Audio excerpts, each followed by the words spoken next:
A very warm welcome for today's session, kids. This is Hershey, your science mentor. Today we are doing the last chapter, which is chapter number 13, and the name of the chapter is Light. So let's discuss the topics of this chapter. We are covering the reflection of light in this. Reflection क्या होता है light का? Reflection के laws क्या होते हैं? Characteristics of image formed by a plane mirror, जो plane mirror में एक इमेज बनता है उसके क्या क्या कैरेक्टरिस्टिक्स होती है, क्या क्या उसकी क्वालिटीज या उसके अंदर क्या क्या इमेज जो फॉर्म होती है उसकी कैरेक्टरिस्टिक्स क्या होती है. रेगुलर एंड डिफ्यूज रिफ्लेक्शन, ये दो तरीके के रिफ्लेक्शन होते हैं, regular reflection and diffuse reflection. How do we see the things? Multiple images, बहुत सारी इमेजेस एक साथ कैसे फॉर्म हो सकती है. Dispersion, human eye and eye care and nutrition. So why we are covering eye care? क्योंकि आईज की वजह से ही हम देख पाते हैं अपनी सराउंडिंग्स में, और अपनी आंखों का हम कैसे ध्यान रख सकते हैं वो भी हम इस चैप्टर में पढ़ेंगे. So children, before starting with the chapter, we are doing the warm-up exercise. In this, figures shows the word rest written in two ways in front of a mirror. एक mirror है, उसके सामने हमने rest word है जो लिखा है, तो वो mirror में कैसा दिखेगा? Show how the word would appear in the mirror, right? तो ये mirror ऐसा है, ये इसका shining, ये जो इसका plain mirror है, ये जो साइड है ये पॉलिश्ड साइड होती है. अब इसमें क्या है, मिरर इमेज कैसे फॉर्म होगी? सो मिरर इमेज इस तरीके से फॉर्म होगी, right? So this is the mirror image of the word breast, क्योंकि हमने लास्ट क्लास में मिरर इमेज फॉर्म करना सीखा था. Next is introduction. We are all familiar with the light. It comes from various places, with the sun being the main source. So main source of light क्या है? And natural source of light on the earth क्या है? sun. तो हम क्यों देख पाते हैं? हम देख पाते हैं because of the light, क्योंकि light है. अगर अंधेरा होता है तो हमें दिखाई नहीं देता, तो light की वजह से हम अपने सराउंडिंग्स पे देख पाते हैं क्या क्या चीजें हैं. So light is what allows us to see things, making object visible to us. तो light की वजह से ही हमें दिखाई देता है और हमें चीजें दिखती हैं. It is a type of energy that gives us feeling of seeing object. और eye हमारा क्या है? एक sensory organ है. eyes की वजह से ही हम चीजों को देख पाते हैं. एक तो light होनी जरूरी है, दूसरा eyes होना भी जरूरी है. In previous class, we have learned about how light reflects off surface. पिछली क्लास में हमने क्या पढ़ा था? Reflection of light, right? Reflection of light क्या होता है वो हमने क्लास 7 में पढ़ा था. Whether they are rough or smooth. और reflection of light किस पे डिपेंड करता है? सरफेस के ऊपर. सरफेस स्मूथ है या सरफेस रफ है. So explore reflection in more detail and understand its principle. अब हम इसके बारे में और ज्यादा चीजें पढ़ते हैं कि रिफ्लेक्शन क्या होता है और इसके प्रिंसिपल्स, यानी इसकी क्या प्रिंसिपल्स हैं वो भी हम डिस्कस करेंगे. So next topic is reflection of light. Reflection क्या होता है? The bouncing back of light from the surface on an object, it is called the reflection of light. तो हमें क्या पता है? लास्ट क्लास में हमने किया था लाइट कैसे पाथ पर ट्रेवल करती है. Light travels in straight line, बिल्कुल सीधी ट्रेवल करती है, और इसी प्रॉपर्टी को हम बोलते हैं रेक्टिलिनियर प्रोपगेशन ऑफ लाइट. ये हमने क्लास 7 में किया था. अब अगर लाइट का रे किसी सरफेस पर आता है तो वो सरफेस से ही उसी मीडियम में बाउंस बैक कर जाता है. बाउंस बैक मतलब वापस लौट जाना, बाउंस हो जाता है. इसी को हम रिफ्लेक्शन ऑफ लाइट कहते हैं. और हमने पढ़ा था कि रिफ्लेक्शन ऑफ लाइट सबसे ज्यादा स्मूथ सरफेसेस पर होता है और शाइनी सरफेसेस पर होता है, शाइनी और पॉलिश्ड सरफेसेस पर रिफ्लेक्शन ऑफ लाइट सबसे ज्यादा होती है. When we stand in front of a mirror or a shiny metal surface, we can see only our image, but the images of all the things around us.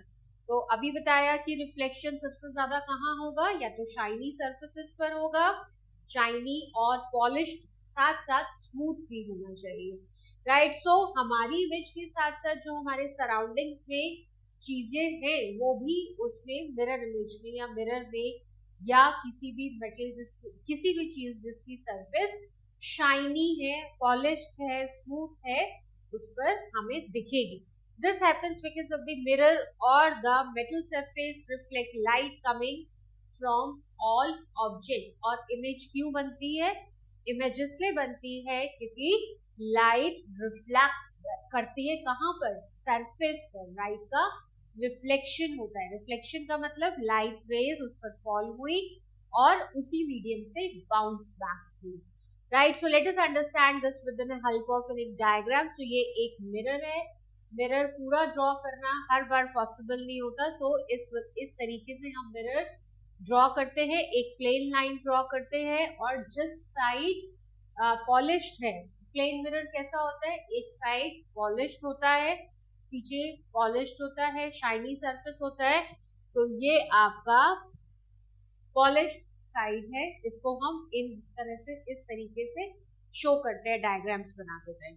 So reflection of light, ये एक mirror है M और M, और बीच में इसका जो set, ये incident ray है. इंसिडेंट रे होती है जो रेज फॉल कर रही है, राइट. जो रेज आ रही है किसी सरफेस पर उसको बोलते हैं इंसिडेंट रे. और जैसे ये एक रे ये आई, इस पॉइंट पर मिल रही है which is the point O, इसको हमने नाम दिया है O, और ये एक रे है, ये रे यहाँ पर फॉल हुआ. वी ऑल नो रे क्या होता है, रे होता है एक ऐसी लाइन जो सिर्फ एक ही डायरेक्शन में जाती है और वो किसी भी लेंथ तक जा सकती है. लेट्स से जैसे ये एक पॉइंट A है, दिस इज द पॉइंट, और ये एक रे है और ये इस डायरेक्शन में किसी भी एक्सटेंट तक जा सकती है. इसका कोई पॉइंट B नहीं होता, ये स्टॉप पॉइंट नहीं होता, राइट.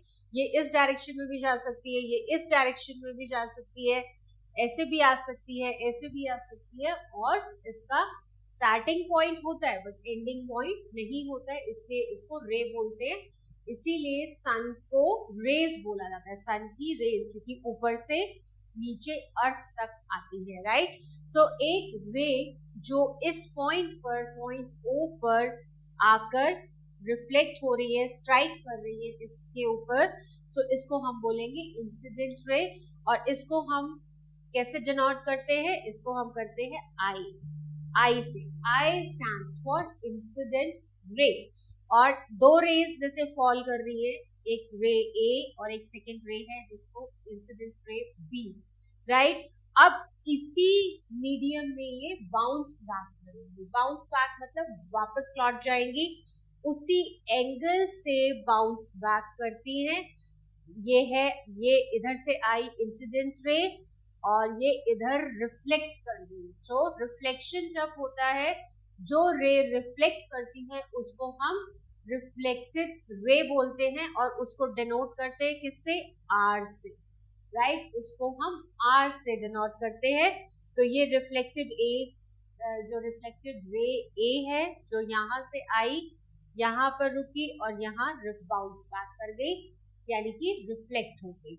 सिमिलरली ये रे B है, इंसिडेंट रे B, और ये इस तरीके से, अब इसको बोलेंगे रिफ्लेक्टेड रे, राइट. तो ये हो गया R2, R1, R2 reflected raise हो गई, I1, I2 इंसिडेंट रेज हो गई.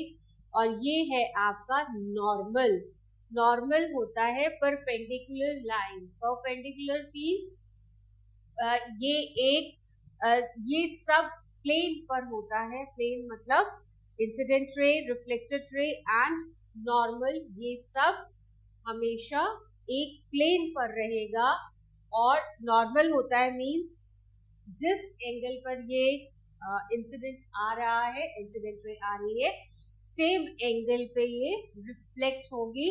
इसलिए सबसे पहला रूल होता है I is equal to R, incident ray is equal to reflected ray, right. So एक परपेंडिकुलर लाइन पे, यानी ये 90 डिग्री का एंगल होता है बेसिकली, राइट। सो ये 90 डिग्री के एंगल पर फॉल करा, परपेंडिकुलर लाइन है, 90 डिग्री से इंसिडेंट रे फॉल किया और 90 डिग्री से ही बाउंस हो गया, मींस रिफ्लेक्शन हो गया।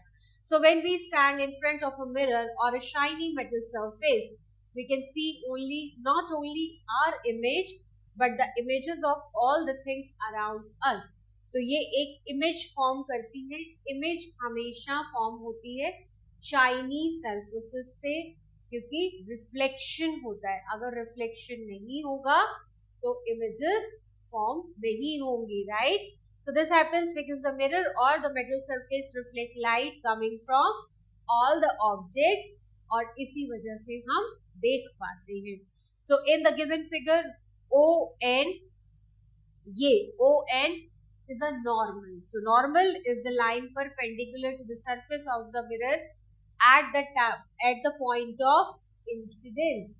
तो ये O पॉइंट पर, यानी इसको इंसिडेंस पॉइंट माना है, क्योंकि यहाँ पर इंसिडेंट रे फॉल कर रही है इस पॉइंट पर, और इसी पॉइंट O से एक नॉर्मल लाइन, हमने एक वर्टिकल लाइन ड्रॉ किया which is perpendicular to the incidence ray, right. So the ray of light coming from object that falls on the surface of the mirror, this is called incident ray. जैसे कि OA और OB क्या है, incident ray है, इसलिए हम इसको ऐसे एरो से दिखाते हैं। इंसिडेंट रे हम इस तरीके से दिखाते हैं और रिफ्लेक्टेड रे हम इन एरो से दिखाते हैं, राइट। And the ray of light that gets reflected from the mirror, this is called reflected ray. The figure OA, अब देखो OA इंसिडेंट रे भी है, OA रिफ्लेक्टेड रे भी है, लेकिन इंसिडेंट रे को हम सिंपल OA कैपिटल में शो करते हैं, जबकि रिफ्लेक्टेड रे को OA डैश में शो किया हुआ, राइट। तो ये हो गया A dash B dash. Angles of the incident in figure I1 and I2, ये I1 है, I2 है, इसी के ही परपेंडिकुलर क्या होगा, रिफ्लेक्शन होगा। The angle formed by the incident रे with the normal, it is called the angle of incidence. ये जो एंगल फॉर्म हो रहे हैं ये होते हैं एंगल ऑफ इंसिडेंस, और जो रिफ्लेक्शन के साथ एंगल बनते हैं उनको बोलते हैं angle of reflection, right. So angle of reflection is the angle formed between the reflected ray and the normal. तो ये एंगल कहाँ बन रहा है, एक नॉर्मल और रिफ्लेक्टेड रे के बीच में जो एंगल बनता है वो होता है एंगल ऑफ रिफ्लेक्शन, और नॉर्मल और इंसिडेंट रे के बीच में जो एंगल फॉर्म होता है उसको हम बोलते हैं angle of incident, right. So angle of reflection in figure, ठीक है। So this is clear to all of you, shall we move ahead? Okay, so the next is laws of reflection. Reflection के क्या laws हैं? Look at the figure on the previous page again. You'll see the image of the object A is A dash, हमने A को incident ray बनाया था और A dash को क्या बनाया था, reflected ray, and the object B को B and B as also I1 is equal to R1. So angle of incidence is equal to the angle of reflection. So or I2 is equal to R2, right? So example, angle of incidence is always equal to the angle of reflection. You will also notice that the incident ray, reflected ray and the normal all lie in the same plane. जैसे मैंने अभी बताया था कि incidence रे और reflected ray और normal जो कि परपेंडिकुलर था किसके, इंसिडेंस के, राइट। जो पॉइंट O था उससे हमने एक वर्टिकल लाइन ड्रॉ किया था which was known as normal, और वो नॉर्मल क्या है, नॉर्मल एक परपेंडिकुलर लाइन है। तो नॉर्मल, इंसिडेंस रे एंड रिफ्लेक्टेड रे तीनों एक प्लेन पर होते हैं, यानी प्लेन सरफेस पे होते हैं, We can summarize the two laws of reflection. इससे हमें दो लॉ समझ में आते हैं. पहला लॉ हमें क्या बताता है? The incident ray, the reflected ray and the normal to the reflecting surface lie in the same plane. Right? ये first law है किसका? Reflection का. और दूसरा लॉ हमें ये बताता है the angle of incidence is equal to the angle of reflection, which means I is equal to R. Angle of incidence किसके बराबर है? Angle of reflection के. क्यों? क्योंकि एक perpendicular line है which is normal और तीनों एक ही plane पर है, तो इसलिए हमेशा ये दोनों angle बराबर रहते हैं. The laws of reflection apply to all reflecting surfaces, whether plane or curved. Right? So ये law, जो दोनों law है, ये दोनों surfaces के बीच में सेम लॉ एप्लीकेबल होते हैं, चाहे वो सरफेस प्लेन हो चाहे वो सरफेस कर्व्ड हो. राइट? हमने लास्ट क्लास में कॉन्केव मिरर, कॉन्वेक्स मिरर्स के बारे में पढ़ा था. प्लेन मिरर पढ़ा था जिसकी सरफेस क्या होती है? प्लेन होती है, और एक होते हैं curved mirror. Right? Next is characteristics of image formed by a plane mirror. तो हम प्लेन मिरर में जो एक इमेज फॉर्म होता है उसके क्या क्या कैरेक्टरिस्टिक्स होते हैं वो डिस्कस करेंगे. इसके लिए एक एक्टिविटी है to see the nature of image formed by a plane mirror. तो take a flowers and keep it in the front of plane mirror. एक प्लेन मिरर है हमारे पास, मतलब कर्व सरफेसेस नहीं है, प्लेन मिरर है. प्लेन मिरर के सामने हमने फ्लावर्स रखा. So you will find that image is formed behind the mirror. और इमेज कहाँ बनेगी? इमेज आप जो देखोगे, जो इमेज बनती है मिरर में, अगर हम अपने मिरर के सामने अगर हम खड़े होते हैं तो हमारी इमेज कहाँ बनती है? Behind the mirror. राइट? जितना डिस्टेंस हमारा मिरर से होता है, जो इमेज फॉर्म होती है उतने ही डिस्टेंस पर मिरर के कहीं अंदर बनती है. ऐसा लगता है जैसे वो मिरर के अंदर है. Right? So it is behind the mirror. Right? And place an opaque object like chart paper vertically behind the mirror. The image of the object will still be seen behind the mirror. अब आप कोई भी object change कर लो, कोई भी object change करोगे, mirror में जो इमेज बनती है वो बिहाइंड द मिरर ही बनती है. अगर हम मिरर से दूर होते जाएंगे तो जो मिरर के अंदर इमेज है वो भी हमसे दूर होती जाएगी. राइट? और हम अगर मिरर के पास आते जाएंगे तो इमेज जो फॉर्म हो रहा है मिरर में वो भी पास आता जाएगा. राइट? सो इक्वल डिस्टेंस पर बनता है इमेज.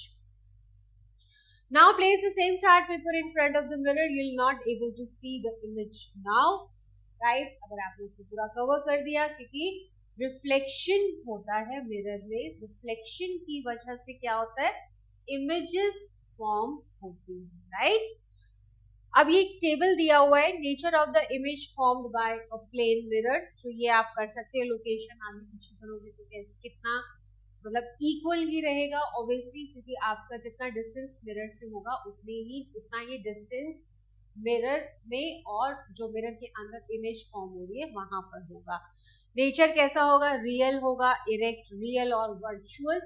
रियल और वर्चुअल का मतलब होता है रियल इमेज जिसको आप किसी स्क्रीन पर ले पाओ, किसी स्क्रीन पर या किसी वॉल पर आई, फॉर इंस्टेंस किसी पेपर पर आ गई या प्रोजेक्टर पर. तो वर्चुअल इमेजेस क्या होती हैं? जो किसी स्क्रीन पर आप नहीं ले सकते. Right? Not visible on any screen. तो प्लेन मिरर में जो इमेज बनता है वो हमेशा वर्चुअल इमेज बनता है. साइज कैसा होता है? एनलार्ज्ड और सेम. साइज सेम होता है, जिस साइज का ऑब्जेक्ट होता है उसी साइज का इमेज फॉर्म होता है. साइज में कोई चेंज नहीं होता है. डिस्टेंस इक्वल और अनइक्वल. डिस्टेंस इक्वल होता है, मिरर से ऑब्जेक्ट का जितना डिस्टेंस होगा उतना ही डिस्टेंस मिरर के अंदर जो इमेज फॉर्म हो रही है उसमें होगा. लेटरली इन्वर्टेड, नो और yes. Laterally means left right inversion. एक होता है करेक्ट और इरेक्ट इमेज बनती है प्लेन मिरर में. इरेक्ट मतलब जिस तरीके से ऑब्जेक्ट मिरर के सामने है उसी तरीके से इमेज बनेगा। लेटरली इन्वर्टेड होता है कि लेफ्ट राइट हो जाएगा और राइट लेफ्ट हो जाएगा। ये प्रॉपर्टीज और ये नेचर हमने क्लास 7 में भी डिस्कस किए थे इमेजेस के, right. So let's move to the next slide, which is thus from the above activity we can summarize the characteristics of the image formed by a plane mirror. और क्या क्या characteristics होते हैं? The image is formed behind the mirror. Image कहाँ बनता है? Mirror में पीछे कहीं बनता है. It is virtual image which cannot be taken on the screen. अभी बताया ये real images नहीं होगी, ये virtual images होती हैं, इनको हम screen पर नहीं ले सकते। The size of the image and the object is same. जिस साइज का ऑब्जेक्ट है मिरर के सामने, अगर मिरर के सामने एक छोटा बच्चा है तो वो जिस साइज का है मिरर में आपको वही साइज दिखेगा, बड़ा नहीं दिखेगा और ना ही छोटा दिखेगा। Next is the image formed by the plane mirror is erect and not inverted. Inverted होता है कि अपसाइड डाउन हो जाता है, राइट। जो जैसे हमने अगर हम पिन होल कैमरा की बात करते हैं तो पिन होल कैमरा में जब हमने लास्ट क्लास में पढ़ा था तो क्या था, इन्वर्टेड इमेज बनी थी, मतलब जो पेड़ था वो अपसाइड डाउन हो गया था, राइट। लेकिन प्लेन मिरर में जो इमेजेस बनती हैं वो इमेजेस इरेक्ट होती हैं। इरेक्ट का मतलब अगर हमारा हेड ऊपर है, हम सामने खड़े हैं तो हम ऐसे ही मिरर में हमारी इमेज ऐसे ही फॉर्म होगी। Next is the image would be formed as far behind the mirror as the object in front of it. So कोई भी ऑब्जेक्ट जो मिरर के सामने है, उस मिरर और उस ऑब्जेक्ट में जितना डिस्टेंस है तो जो इमेज फॉर्म होगा मिरर के अंदर वो भी उतना ही डिस्टेंस पर होगा। That is why you find that when you move closer to the mirror, your image would also seems to move closer. अगर आप मिरर के आगे आएंगे, पास आएंगे तो इमेज भी पास आएगी, आप अगर दूर जाएंगे मिरर से तो इमेज भी दूर हो जाएगी। Next feature is the image formed by a plane mirror is laterally inverted. Left right change हो जाता है, right. So lateral inversion means the right side of the object appears as the left and the left side of the object appears as a right. Left और right change हो जाते हैं। अगर मैं mirror के सामने खड़ी हूँ, प्लेन मिरर के सामने खड़ी हूँ, अगर if I am writing with my right hand तो उसमें ऐसा लगेगा कि मैं लेफ्ट हैंड से लिख रही हूँ, राइट। सो ये होता है लेटरल इन्वर्जन। तो ये सब प्रॉपर्टीज थी किसकी, प्लेन मिरर में जो इमेजेस फॉर्म होती है। एक बार और समराइज करते हैं। एक तो मिरर के बीच में बनती है, पीछे बनती है हमेशा इमेज जो बनती है। इसके अलावा वर्चुअल इमेजेस होती है क्योंकि हम इसको किसी स्क्रीन पर नहीं ले सकते हैं और सेम साइज की होती है, सेम डिस्टेंस पर होती हैं और लेटरली इन्वर्टेड होती है। Laterally means left right change हो जाते हैं। एंड इरेक्ट इमेजेस होती हैं। इरेक्ट का मतलब होता है सीधी इमेजेस फॉर्म होती है। So this is the activity time to show the characteristics of lateral inversion. उसके लिए lateral inversion कैसा होता है उसके लिए हम एक activity perform करेंगे। Draw any 4 objects at the 4 corners of a sheet of a paper. एक पेपर की शीट लें, उसके चारों कोनों में कुछ कुछ ड्रॉ कर दें। Hold the sheet in front of the mirror and observe the image.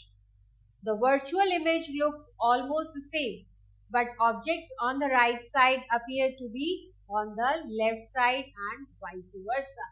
तो जो इमेज फॉर्म होगा मिरर में उसमें जो लेफ्ट कॉर्नर पर जो भी आपने ड्रॉ किया है वो आपको राइट कॉर्नर में दिखेगा, जो आपने राइट कॉर्नर में ड्रॉ किया है वो आपको लेफ्ट कॉर्नर में दिखेगा। सो this is the activity which is proving that lateral inversion होता है मिरर्स में, प्लेन मिरर्स में। रेगुलर एंड डिफ्यूज रिफ्लेक्शन, ये 2 रिफ्लेक्शन होते हैं जो डिपेंड करते हैं सरफेस के ऊपर, राइट। जो सरफेस है, ऑब्जेक्ट की सरफेस है वो कैसी है, वो रफ है या स्मूथ है, उसके बेसिस पर रिफ्लेक्शन होता है। White light falls on the reflects of various surfaces. We can only see images of object when they reflect from polished surface such as mirrors, right. जो हम कब इमेजेस देखते हैं, इमेजेस बनती हैं सिर्फ पॉलिश्ड और शाइनी सरफेसेस पर, राइट। एक अगर सरफेस जो है वो पॉलिश नहीं है और वो क्या बोलते हैं, पॉलिश ना हो, पॉलिश भी नहीं है और रफ सरफेस है, उस पर कभी भी इमेजेस फॉर्म नहीं होंगी। जैसे हम स्टील के नए बर्तन खरीद के लाते हैं तो स्टील के ऊपर पॉलिश्ड होती है, तो क्या होता है, हम अपना फेस उसमें देख सकते हैं, राइट। उसमें रिफ्लेक्शन होता है क्योंकि वो polished and shiny smooth surface होता है। बट अब हम उसको यूज करते हैं, यूज होते हैं, बार बार वॉश होते हैं बर्तन, और उसके बाद क्या होता है, धीरे धीरे उसकी जो पॉलिश है, उसकी जो शाइनिंग है वो खत्म होती जाती है। और अब अगर आप उस बर्तन में देखेंगे, सो you will not be getting your image in this, right. तो पॉलिश्ड सरफेस और मिरर्स पे ही इमेजेस फॉर्म होती है। To gain a better understanding of reflection, let us start by understanding beams of light. So beam of light क्या होता है? अगर एक रे, जैसे हमने अभी पिछले डायग्राम में क्या बनाया था, दो इंसिडेंट रे बनाई थी, इंसिडेंट रे ए, इंसिडेंट रे बी, राइट। तो ये होता है रे, क्योंकि ये एक एक यानी कि दो इंसिडेंट रे है, ए एंड बी। बट अगर यही बहुत सारी रेज पैरेलली चल रही है, राइट, ये बहुत सारी रेज है, तो मल्टीपल, राइट, तो ये होगा बीम ऑफ लाइट, राइट। ये डिफरेंस होता है, रे जो होता है वो सिंगल होता है और बहुत सारे रेज मिलकर क्या बनाती है, बीम ऑफ लाइट बनाती है। A group of light rays originating from the same source and traveling in the same direction is referred to as the beam of light. There are three types of beams of light. पहला होता है parallel beam of light, ये होता है parallel beam of light, एक दूसरे के raise एक दूसरे के पैरेलल ट्रैवल करती हैं। दूसरा होता है convergent beam of light. Convergent beam of light, which means that either physically meet or appear to come together at a specific point, right? ऐसा लग रहा है कि ये सारी की सारी रेज, यानी जो इंसिडेंट रेज हैं, ये इस पॉइंट पर आकर मिल रही हैं या मिलती हुई दिख रही हैं, right. So this is called convergent beam of light. Third होता है डाइवर्जेंट बीम ऑफ लाइट, एक पॉइंट से स्कैटर होती है, राइट, इधर उधर डिफरेंट डायरेक्शन में जाती है। This is called divergent beam of light. Light beams that either physically spread or seems to spread or diverge from a point. So convergent और divergent एक दूसरे के opposite होते हैं। convergent में different direction से light और incident ray एक point पर meet करती है, और divergent में क्या होता है, एक point से different directions में क्या होती है, diverge होती है या spread हो जाती है। When a parallel beam of light strikes a polished surface, it reflects back in one direction. However, if the same parallel beam of light falls on a rough surface, it reflects in various directions based on the reflecting surface. We can classify reflection into two types. तो अगर beam of light reflect कर रही, किसी surface पर fall कर रही है, अगर वो सरफेस स्मूथ एंड शाइनी है तो क्या होगा, वो फिर सेम मीडियम में बाउंस बैक कर जाएगी, और बाउंस बैक करने को ही हम क्या बोलते हैं, रिफ्लेक्शन बोलते हैं। और अगर सरफेस रफ है तो वो डिफरेंट डायरेक्शन में इधर उधर क्या होगा, चली जाएंगी, इधर उधर डाइवर्ज हो जाएंगी। तो ये होता है रफ सरफेस की वजह से। तो दो तरीके की रिफ्लेक्शन है। First is regular reflection. It is also called specular reflection, right? Regular reflection को हम specular reflection भी बोलते हैं। It is the reflection from polished surfaces and smooth surfaces, right? तो ये polished surfaces पर होता है, reflected rays are parallel to each other. एक दूसरे के parallel होती है, right? जिस एंगल पर, यानी I is equal to R incident ray का एंगल ऑफ रिफ्लेक्शन, और एंगल ऑफ इंसिडेंस हमेशा बराबर होगा, राइट। तो ये देखो, ये लेट्स हम इसको मार्किंग कर लेते हैं, जैसे 1 2 3 4 5 और 6 इंसिडेंस रे है और 6 ही रिफ्लेक्टेड रे है। अब ये फर्स्ट वन है, ये यहाँ आ गई, तो ये first, second, third, fourth, fifth and six. तो 6 ही क्या है, इंसिडेंट रे है, 6 ही आपकी रिफ्लेक्शन रे है और ये सब पैरेलल है एक दूसरे के, यानी I is equal to R। अब ये फर्स्ट इंसिडेंट रे यहाँ आई एंड देन उसी एंगल से रिफ्लेक्ट कर गई या बाउंस बैक कर गई, राइट। तो ये होता है रेगुलर रिफ्लेक्शन। बट अगर रफ सरफेस है तो कैसा होगा, इरेग्युलर और डिफ्यूज रिफ्लेक्शन, ठीक है। अच्छा, इसको कंप्लीट कर लेते हैं। The image is seen in the reflected surfaces only. It can be seen in the plane mirror, unused stainless steel plates, water etcetera. यहाँ पे सब लाइट क्या होती है, रिफ्लेक्ट करती है। लेकिन अगर डिफ्यूज रिफ्लेक्शन है, डिफ्यूज रिफ्लेक्शन का मतलब होता है सरफेस अगर रफ है, रफ सरफेस का मतलब क्या होता है, हमने अभी 2-3 चैप्टर्स पहले में भी इसी क्लास में ये पढ़ा था कि अगर हमें कोई, जैसे वुड है, वुड हमें लग रहा है कि स्मूथ है, लेकिन अगर हम उसको माइक्रोस्कोप से देखते हैं तो उसके अंदर बहुत सारे हिल्स एंड वैलीज होते हैं, राइट। हिल्स एंड वैलीज होने की वजह से क्या होता है, सरफेस रफ हो जाता है। तो इसकी वजह से जब इंसिडेंट रे इधर फॉल करेगी, यानी रे जब इस सरफेस पर आएगी तो क्या होगा, इसका I is equal to are, मतलब ये जो सेम डायरेक्शन में, सेम मीडियम में रिफ्लेक्शन नहीं होगा, राइट। इसकी डायरेक्शन चेंज हो जाएगी। जैसे ये एक इंसिडेंट रे है और ये इधर चली गई, ठीक है। ये एक और इंसिडेंट रे है, ये कहाँ चली गई, इधर आ गई। सो अनइवन रिफ्लेक्शन होता है। अनइवन रिफ्लेक्शन होने की वजह से इमेजेस फॉर्म नहीं होती है, right.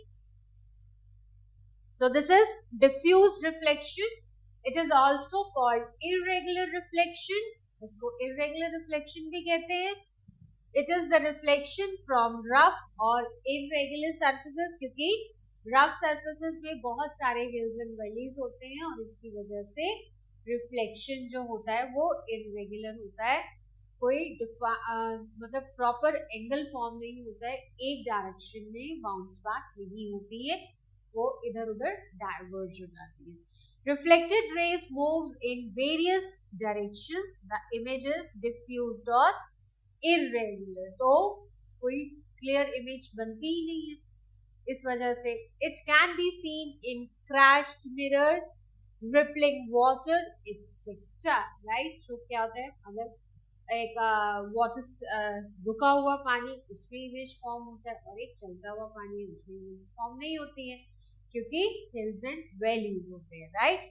So how do we see things. अब नेक्स्ट टॉपिक है, हम चीजों को कैसे देख पाते हैं। In earlier lesson we learn the object capable of emitting light on their own are referred as luminous objects. हमने 3 तरीके के ऑब्जेक्ट्स पढ़े थे लास्ट क्लास में भी, क्लास 7 में। ल्यूमिनस दो तरीके के, luminous and non luminous object. So luminous objects होते हैं जो अपनी खुद की लाइट एमिट करते हैं, यानी लाइट उनसे निकलती है, जैसे सन हो गया, स्टार्स हो गए, बल्ब हो गए, तो ये लाइट देते हैं, right. So that is why they are called as luminous objects. और नॉन ल्यूमिनस ऑब्जेक्ट्स कौन से होते हैं, those objects that do not emit light, these are called non luminous object. हम ल्यूमिनस ऑब्जेक्ट को देख पाते हैं क्योंकि वो लाइट देते हैं। नॉन इल्यूमिनस ऑब्जेक्ट क्यों नहीं देख पाते हैं, क्योंकि उनमें अपनी लाइट नहीं होती है, वो हम रिफ्लेक्शन की वजह से देख पाते हैं। Examples of luminous objects includes the sun, stars, torches, bulb etcetera. और नॉन ल्यूमिनस ऑब्जेक्ट के एग्जाम्पल्स हैं चेयर, टेबल, बुक्स एक्सेट्रा, क्योंकि इनमें अपनी लाइट नहीं होती, लेकिन फिर भी हम चेयर देख पाते हैं, फिर भी हम बुक्स को देख पाते हैं, बेड को देख पाते हैं, टेबल को देख पाते हैं। क्यों? क्योंकि रिफ्लेक्शन ऑफ लाइट होता है। So luminous bodies serve as a source of light. So sun क्या है? Source of light है. बल्ब क्या है? Source of light है. ट्यूबलाइट क्या है? टॉर्च क्या है? ये सब sources of lights हैं. Objects that are non-luminous become visible only in the presence of luminous bodies. अगर luminous bodies, हम luminous body को तो देख पाते हैं, लेकिन उसके साथ साथ हम नॉन ल्यूमिनस चीजों को भी देख पाते हैं. क्यों? क्योंकि ल्यूमिनस ऑब्जेक्ट से जो लाइट है वो नॉन ल्यूमिनस ऑब्जेक्ट्स पर फॉल करती है. When light from luminous body strikes the reflex of a non-luminous object, it enters to our eyes, right? Let's say आपका एक वुडन, क्या है, वुडन और प्लास्टिक चेयर है. सनलाइट है, बाहर गार्डन में पड़ा हुआ है, आप उसको देख पा रहे हो. क्यों? क्योंकि सनलाइट उसके ऊपर फॉल कर रही है और वो उस सरफेस से रिफ्लेक्ट होकर कहाँ आ रही है? हमारी आईज में आ रही है और इसी वजह से वो चेयर हम देख पा रहे हैं. Right. So these light rays then falls onto the retina at back of our eyes, and through nerves they reach the brain. The brain interprets the image formed at retina. ये हम अभी human I discuss करेंगे इस chapter में. Last topic हमारा human आई है. तब हम देखेंगे क्या होता है कि जब लाइट रेज रिफ्लेक्ट होकर हमारी आईज में आती है, रेटिना पर इमेज फॉर्म होती है और फिर वो इमेज जो फॉर्म होगी वो नर्व्स के थ्रू वो क्या होगा, वो सिग्नल्स ब्रेन तक जाएंगे और फिर ब्रेन उसको इंटरप्रिटेट करेगा और तब हमें पता चलेगा कि हम क्या देख रहे हैं. लाइक हमने साउंड चैप्टर पढ़ा था, साउंड में भी यही होता था. जो वेव्स होती थी वो हमारे ब्रेन तक जाती थी, ब्रेन उसको इंटरप्रिटेट करता था, तब हमें आवाज सुनाई देती थी. राइट. अब सेम यहाँ होता है, यहाँ पर भी नर्व्स जो है वो सिग्नल ब्रेन तक ले जाती है और ब्रेन इंटरप्रिटेट करता है एंड देन हमें पता चलता है कि हमने क्या देखा है. We perceive luminous objects through the light they emit and non-luminous objects through the light they reflect. तो luminous object को हम क्या करते हैं? जो light emit करते हैं. luminous object क्या करते हैं? light को emit करते हैं और non-luminous objects क्या करते हैं? light को रिफ्लेक्ट करते हैं, यानी कि बाउंस बैक करते हैं. We can deduce that three conditions are essential for us to see an object. वो तीन conditions कौन सी हैं? There must be a source of light. अंधेरा होगा तो हम देख नहीं पाएंगे, तो source of light must है. The light must strike the object, और वो light कहाँ? ऑब्जेक्ट पर आनी चाहिए, तभी हम देख पाएंगे. ऐसा नहीं एक वॉल है एक कमरे में और हम एक जगह खड़े होके या बैठकर क्यों नहीं देख पाते हैं कि उस वॉल के पीछे क्या है? क्योंकि उसके ऊपर लाइट नहीं आ रही है और वो लाइट हमारी आंखों तक नहीं पहुंच पा रही है. The light must be reflected from the object to the eye. Right. तो अगर कोई ऑब्जेक्ट जो दीवार के पीछे है उसके ऊपर लाइट अगर आ भी रही है तो वो लाइट का जो रास्ता है वो कौन रोक रहा है? वॉल रोक रही है और वो रिफ्लेक्टेड जो लाइट है, रिफ्लेक्टेड रे है, वो हमारी आंखों तक नहीं पहुंच पा रही है. तो तीन कंडीशंस क्या है? Source of light is must, उस ऑब्जेक्ट पर लाइट का आना जरूरी है, मींस इंसिडेंट रे उस ऑब्जेक्ट पर फॉल करेंगी and then it is reflected to our eyes. Right. तो ये तीन कंडीशन जरूरी है तभी हम देख पाएंगे. Multiple images formation. अभी हमने देखा प्लेन मिरर में क्या होता है. एक प्लेन मिरर है तो जो ऑब्जेक्ट आप सामने रखोगे वो आपको उसमें उसकी इमेज दिखेगी. अब बात करते हैं एक इमेज से ज्यादा भी इमेजेस बनती हैं. Answer is yes. Your mother makes a new hair style to go to the party. She wants to see how it is looking but she can not see the back of her head. आपकी mother कहाँ गई? कोई party थी उसके लिए ready होने के लिए गई, उन्होंने कुछ अपना हेयर डू कराया बट वो पीछे से नहीं देख पाएंगी ना कि कैसा हुआ है उनका हेयर स्टाइल. तो उसके लिए हम क्या करेंगे? Now will you help her? You will hold a small mirror at the back of her head so that she can see her hairstyle in the mirror in front of her. This is possible because of the multiple reflection. तो क्या होगा, your mom is sitting in front of a mirror, उनका hair do हो गया। अब आपने क्या करा, एक छोटा मिरर उनके बैक साइड में ले गए, तो एक जो हेयर स्टाइल उन्होंने कराया था उसकी इमेज उस मिरर में आई, और फिर उस मिरर की इमेज सामने वाले मिरर के ऊपर फॉर्म हुई, right. So this is called the multiple images formation. Multiple reflection is the phenomena in which we get multiple images, right. जैसे ये दो मिरर्स हैं, ये मिरर 1, ये मिरर 2, इनके सामने एक ये बॉल रखी हुई है, राइट।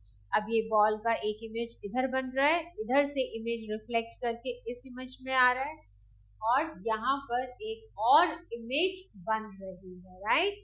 और फिर ये रिफ्लेक्टेड रेज हमारी आईज तक आ रही है और हम इन इमेजेस को देख पा रहे हैं। So this phenomena in which we get multiple images of the object because the image formed by one mirror act as an object for the incident mirror. Object कहाँ है, एक मिरर ये है, एक मिरर ये है, दो मिरर्स हैं, उनके सामने एक बॉल है, ये एक ऑब्जेक्ट है। अब इस ऑब्जेक्ट की इमेज कहाँ बनी, फर्स्ट मिरर में बनी, राइट। यानी कि इंसिडेंट रे इस मिरर पर आई, इंसिडेंट रे अब ये फिर से क्या हुई, रिफ्लेक्ट हुई, बट रिफ्लेक्ट होके इधर आ गई, रिफ्लेक्शन हुआ। फिर ये ऑब्जेक्ट जो है ये दूसरे मिरर के लिए क्या बन जाएगा, इंसिडेंट। अब ये इधर आया और यहाँ से रिफ्लेक्ट हुआ, राइट। तो अब इसके एडजस्ट में हम डिफरेंट इमेजेस जो फॉर्म हुई हैं, क्योंकि दो मिरर एक साथ रखे हुए हैं तो मिरर इमेजेस ज्यादा फॉर्म हुई हैं, तो इसको ही बोलते हैं multiple reflection, right। So let us perform an activity to observe the number of images formed when two plane mirrors are placed at the different angles at each other। अब जो angle of mirrors होते हैं, जो दो mirrors हम use कर रहे हैं, उनके जो एंगल पे भी डिपेंड करता है कितनी इमेजेस फॉर्म होती है। तो अब वो देखते हैं मल्टीपल इमेजेस कैसे। So this is the activity. Aim to observe the number of images formed when two plane mirrors are placed at different angle to each other। हम इसमें दो मिरर्स लेंगे, प्लेन मिरर्स लेंगे, उनके एंगल्स चेंज करेंगे और देखेंगे कितनी कितनी इमेजेस फॉर्म होती है। Take two plane mirrors and a small object, कोई भी ऑब्जेक्ट ले सकते हो, आपने इरेजर ले लिया, शार्पनर ले लिया, कैंडी ले ली, कोई भी ऑब्जेक्ट आप ले सकते हो जिसका इमेज आपने देखना है। Position the two mirrors side by side with the angle of 180 degree between them. Put the object in front of the mirrors. You will observe only one image of the object. अगर आपने दो mirrors को 180 degree angle पे set किया है तो आपको सिर्फ एक ही इमेज मिलेगी, right. Now adjust the mirrors of different angles and record your observation. Utilize a protector to measure the angles. हम किससे मेजर कर सकते हैं एंगल्स, प्रोटेक्टर से एंगल्स मेजर करते हैं। तो ये टेबल दिया है, अगर आप एंगल्स सेट करते हैं मिरर्स में 120 डिग्री तो आपको बताना है कितनी इमेजेस फॉर्म होंगी, 90 डिग्री तो कितनी होंगी, 60 डिग्री तो कितनी होंगी, 30 डिग्री और 0 डिग्री पर कितनी इमेजेस फॉर्म होंगी। So we have a formula for this, don't worry we will fill this, right. तो जैसे फॉर्मूला कैलकुलेट करने का, calculate the number of images, ये फॉर्मूला है। So the formula is theta is equal to 72 degree. Let's say दो mirrors के बीच में 72 degree का एंगल सेट किया है, तो अब ये देखना है कि कितनी इमेजेस फॉर्म होती है। So angle is denoted as this symbol theta, theta is 72 degree, ये एंगल है, इसका फॉर्मूला है n is equal to 360 degree divided by theta minus 1। This is the formula for getting the number of figures, और sorry number of images, कितनी number of images बनती हैं अगर हम मिरर का एंगल चेंज कर देते हैं। तो n is equal to 360, n जो है ये नंबर है, कितनी इमेजेस फॉर्म होती है, number of images. So n is equal to 360 degree divided by 72, क्योंकि 72 डिग्री एंगल पर सेट किए हुए हैं मिरर्स, -1। तो अगर हम इसको डिवाइड करेंगे सो आंसर वुड बी 72 5 360, तो 5 आंसर आया, 5 में से हम 1 माइनस कर देंगे, सो आंसर वुड बी 4। यानी कि अगर 72 डिग्री पर 72 डिग्री एंगल पर अगर दो मिरर्स हमने सेट किए हुए हैं तो उनमें हमें 4 इमेजेस मिलेंगी, right. So you can calculate this with this formula and you can fill in this table, right? अब जैसे अगर हम बात करते हैं 30 डिग्री ले लेते हैं, so 30 degree 360 divided by 30, so answer would be, so you can use these angles and calculate the images through that formula, right? तो इस फॉर्मूला की हेल्प से आप चेक कर सकते हो कि कितनी इमेजेस फॉर्म होंगी। लेट्स से 30 डिग्री एंगल पर अगर हम चेक करते हैं तो 30 degree means theta would be 32 degree and n is equal to 360 degree divided by 30 -1, तो कितना होगा, 12 आंसर आएगा। 12 माइनस 1 11 इमेजेस फॉर्म होंगी in case of 30 degree. So you can fill this table. From activity, we can state that on decreasing the angle between the two reflecting surfaces, the number of images increases. The number of images formed by mirror kept at an angle can be calculated by using this formula, जो हमने अभी check किया। तो इस activity से ये पता चलता है कि जितना ज़्यादा क्लोज मिरर्स होंगे, जितना आसपास पास होंगे, उतना ही नंबर ऑफ इमेजेस ज़्यादा होंगी। Let's say n is equal to 360 divided by theta minus 1. This is the formula to calculate the number of images. So do you know the minimum height of a mirror needs to be only half the height of a person for him or her to be able to see all of himself or herself in it. जरूरी नहीं है जितना लंबा आप है उतना ही लंबा mirror हो। आप अपने आप को पूरा देखना चाहते हो तो आपकी हाइट का हाफ मिरर होगा, then also you can see your complete image, पूरी इमेज आपको उस मिरर में दिख जाएगी। Where n is the number of images and theta is the angle between the two mirrors. ये थीटा है, ये किस एंगल पे है वो हम यहाँ मेंशन करेंगे और -1 करेंगे तो हमें नंबर ऑफ इमेजेस मिल जाएगी। अब जैसे हम नंबर ऑफ इमेजेस फाइंड कर सकते हैं अगर हमारे पास एंगल है मिरर्स का, similarly what we would be the angle between two mirrors if the number of images formed is 8। Like अगर हम number of images find out कर सकते हैं, सिमिलरली हम एंगल भी कैलकुलेट कर सकते हैं कि अगर हमारे पास नंबर ऑफ इमेजेस है तो हम उसका एंगल चेक कर सकते हैं कि वो मिरर कितने एंगल पर सेट किया हुआ है। Like n is equal to 8, इसमें नंबर्स डिफाइन किया हुआ है, नंबर लाइक 8 इमेजेस फॉर्म है। अब हमें निकालना है कि अगर 8 इमेजेस फॉर्म हो रही हैं तो मिरर किस एंगल पर सेट है। तो n is equal to 360 degree divided by theta -1। अब इसमें हम क्या कर देंगे, n + 1 कर देंगे और 360 divided by theta which is 8 + 1 is equal to 9। तो 360 डिवाइडेड बाय 9 और कैलकुलेट करेंगे तो 40 डिग्री। तो पता चल जाएगा कि हमें अगर 8 इमेजेस फॉर्म हो रही हैं तो मिरर्स कितने एंगल पर सेट है, 40 डिग्री पर सेट है, which means 8 mirrors, 8 images form होंगी। Next is dispersion of light. ये भी हमने लास्ट क्लास में पढ़ा था, क्लास 7 में। डिस्पर्जन ऑफ लाइट क्या होता है? Have you ever observe band of beautiful colours on thin foil और on water in the puddles? Puddles में जो पानी होता है रुका हुआ होता है, कभी हम उसको देखेंगे तो ऐसा लगता है उसमें से वो पानी जो है उसमें डिफरेंट कलर्स हमें दिखते हैं. So these bands are formed because both the top and the bottom layers of oil film reflect the white light. So white light में कितने colors होते हैं? 7 colors होते हैं. This splits white light into various colors. The phenomena of splitting of white light into its component color, this is called dispersion of light. white color से अगर वो अपने डिफरेंट 7 कलर्स पे स्प्लिट होता है, सो व्हाइट लाइट का 7 colours पे divide होना होता है dispersion of light.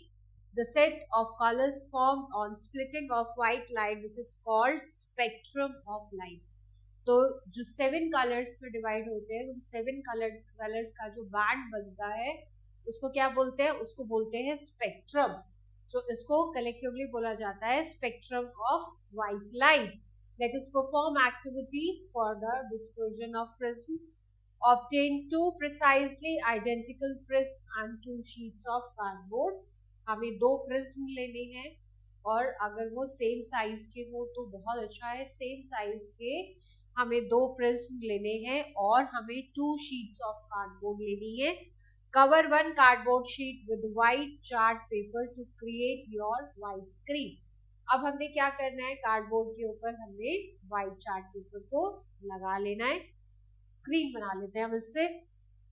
Make a slit और a hole in the center of other sheet. This axis will enable only a thin beam of light to pass through. Ensure that you obtain a clear spectrum of light.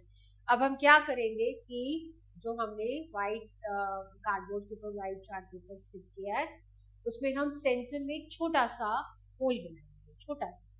उसकी वजह से क्या होगा कि तो वो whole बनाने की वजह से क्या होगा कि थोड़ा ही लाइट एंटर कर पाएगी.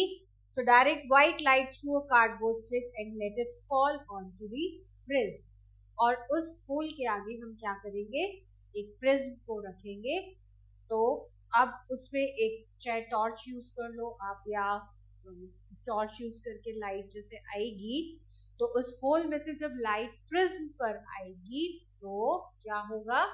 आपको स्क्रीन पर जो आपके पास व्हाइट स्क्रीन है उसके ऊपर 7 कलर्स का बैंड दिखेगा. So direct white light through the cardboard slit and let it fall onto of the prism. Observe the outcome of the white screen. तो जब लाइट उस होल से होती हुई प्रिज्म पर आएगी it will split into 7 colours जो कि विबग्योर होता है. रेनबो कलर्स जो होते हैं विबग्योर के कलर्स होते हैं, उसमें 7 कलर्स पे ये स्प्लिट हो जाएगी and this is called the dispersion of light. Now position the other prism in an inverted manner. अब ये प्रिज्म है, इस प्रिज्म में यहाँ पर इससे पहले हमने एक स्क्रीन रखा है जो कार्डबोर्ड के ऊपर व्हाइट चार्ट पेपर स्टिक किया था, उसमें हमने एक छोटा सा होल बनाया था. उस होल के आगे हमने ये प्रिज्म को रखा. सो जब ये व्हाइट लाइट इस प्रिज्म से फॉल करेगी तो ये स्प्लिट हो जाएगी 7 कलर्स में. इस बैंड को बोलते हैं स्पेक्ट्रम. अब अगर हम इसके सामने इन्वर्टेड प्रिज्म रखेंगे या इस तरीके से अगर उसका प्लेसमेंट करेंगे तो क्या होगा? ये जो डिस्पर्शन ऑफ लाइट हो रहा है ये रिकम्बाइन हो जाएगा, राइट. और रिकम्बाइन होने से क्या होगा? ये फिर से मर्ज हो जाएगा और इस प्रिज्म से जो निकलेगी वो निकलेगी व्हाइट लाइट, राइट. सो कंबाइन भी करता है और जो व्हाइट लाइट होती है प्रिज्म उनको स्प्लिट भी कर देता है. तो we can say that white light is made up with these 7 colors. So now position the other prism inverted. We have seen. So you'll see that white patch of light on the screen during the observation. This is due to the fact that spreaded colors travel through the second prism in a way that before leaving the prism they come together to common point. As a result, the color merges and creating a white light. और ये सारे colour मर्ज होकर क्या बना लेते हैं, white light बना लेते हैं. From the activity, we conclude that white light disperses into the spectrum of 7 colors in order to violet, indigo, blue, green, yellow, orange, and red. Collectively, it is called Vibgyor. When these 7 colors mix again, they form white lights. We can also say that a prism can split white light, or it can recombine 7 colors to form white light. The first prism in activity is called dispersing prism, और second prism को क्या बोलते हैं, recombination prism, right? तो prism क्या करता है, white light को 7 colors में split कर देता है, और क्या करता है, रिकम्बाइन भी कर देता है. 7 कलर्स ऑफ लाइट को रिकम्बाइन करके व्हाइट लाइट में कन्वर्ट कर देता है. और अरेंजमेंट ऑफ कलर्स क्या होता है, विब्ग्योर. इसी अरेंजमेंट में होगा, राइट. तो जो पहला वाला प्रिज्म है इसको हम बोलेंगे डिस्पर्सिंग प्रिज्म, और सेकंड प्रिज्म है इसको हम बोलेंगे recombination prism. Now the next topic is human आई. हम चीजों को देख पाते हैं, दैट इज ओके कि सरफेस स्मूथ होना चाहिए, रिफ्लेक्शन ऑफ लाइट होनी चाहिए, और वो क्या करती है, लाइट अगर होगी तभी हम देख पाएंगे. स्मूथ सरफेस होगी तो इमेजेस फॉर्म होंगी, रफ सरफेसेस होंगी तो इमेजेस फॉर्म नहीं होंगी. That's all. बट हम देखते कैसे हैं, with the help of eyes only, right. अगर सब कुछ ठीक है, लाइट भी है, सब कुछ है, बट अगर आईज प्रॉपर नहीं है, आईज में कुछ प्रॉब्लम है, so we would not be able to see the things, right. So अब हम ह्यूमन आई के बारे में पढ़ेंगे. We have read about the reflection. Reflection क्या होता है, स्पेक्ट्रम क्या होता है, डिस्पर्शन क्या होता है, which sense organ enable us to see and experience these. तो ये सब चीजें हम कैसे देख पाते हैं, because of the eyes. It is eye. Let us read further to know about the structure and the working of eye. अब हम ये देखेंगे कि हमारी eye के अंदर क्या क्या पार्ट्स होते हैं, हमारी आई का क्या स्ट्रक्चर होता है, और वो कैसे काम करती है, working, right. So structure of a eye, human eye is almost spherical. Spherical मतलब almost round in shape, with a slight bulge in front as shown in the figure. तो हमारी आई कैसी होती है, स्फेरिकल शेप की होती है, ऑलमोस्ट स्फेरिकल, तो पूरा गोल नहीं होती है, थोड़ा सा साइड्स में elongated भी होती है, राइट. सो हम इसको बोलते हैं ऑलमोस्ट स्फेरिकल हमारी आई होती है, और आगे की तरफ से थोड़ा सा बल्जी होती है. बल्जी मतलब बाहर की तरफ निकली हुई होती है, जैसे ये है, राइट. तो ये हमारी आई का स्ट्रक्चर है, थोड़ा सा bulgy. It has eyelids that act as a shutter and protected from dust and injury, right. तो क्या होता है, आंखों के ऊपर हमारा क्या होता है, एक शटर होता है जिसको हम आईलिड बोलते हैं, और आईलिड क्या करता है, डस्ट से प्रोटेक्ट करता है, डस्ट और अदर फैक्टर्स, कोई और चोट ना लग जाए तो हमारा आईलिड ऑलमोस्ट क्लोज हो जाता है, right. So eyelid acts as a shutter, ये बिल्कुल शटर की तरह काम करता है. अब इंटरनल पार्ट आईज के देखते हैं क्या क्या होते हैं. सबसे पहला पार्ट है कॉर्निया. तो कॉर्निया ये है, ये जो बाहर का पार्ट है, दिस इज कॉर्निया, राइट. तो ये वाइट जो स्ट्रक्चर आप देख रहे हो, ये होता है कॉर्निया. इसका काम क्या होता है, it is a thin transparent tissue, it covers the front of the eye, right. ये आगे से इसको कवर करता है. Next is iris. आइरिस ये पार्ट होता है, जो ब्लू पार्ट आप देख रहे हो, दिस इज आइरिस, और इसी की वजह से आईज के कलर डिफरेंट होते हैं. किसी की ब्लैक होती है, किसी की ब्राउन होती है, किसी की ग्रीनिश होती है, राइट, और ब्लूइश भी आईज होती है. So the iris is coloured portion of the I situated behind the cornea. आगे कॉर्निया है और उसके पीछे क्या है, कॉर्निया के पीछे आइरिस है. It has the ability to expand or contract, regulating the size of pupil to manage the amount of light entering into the eye, right.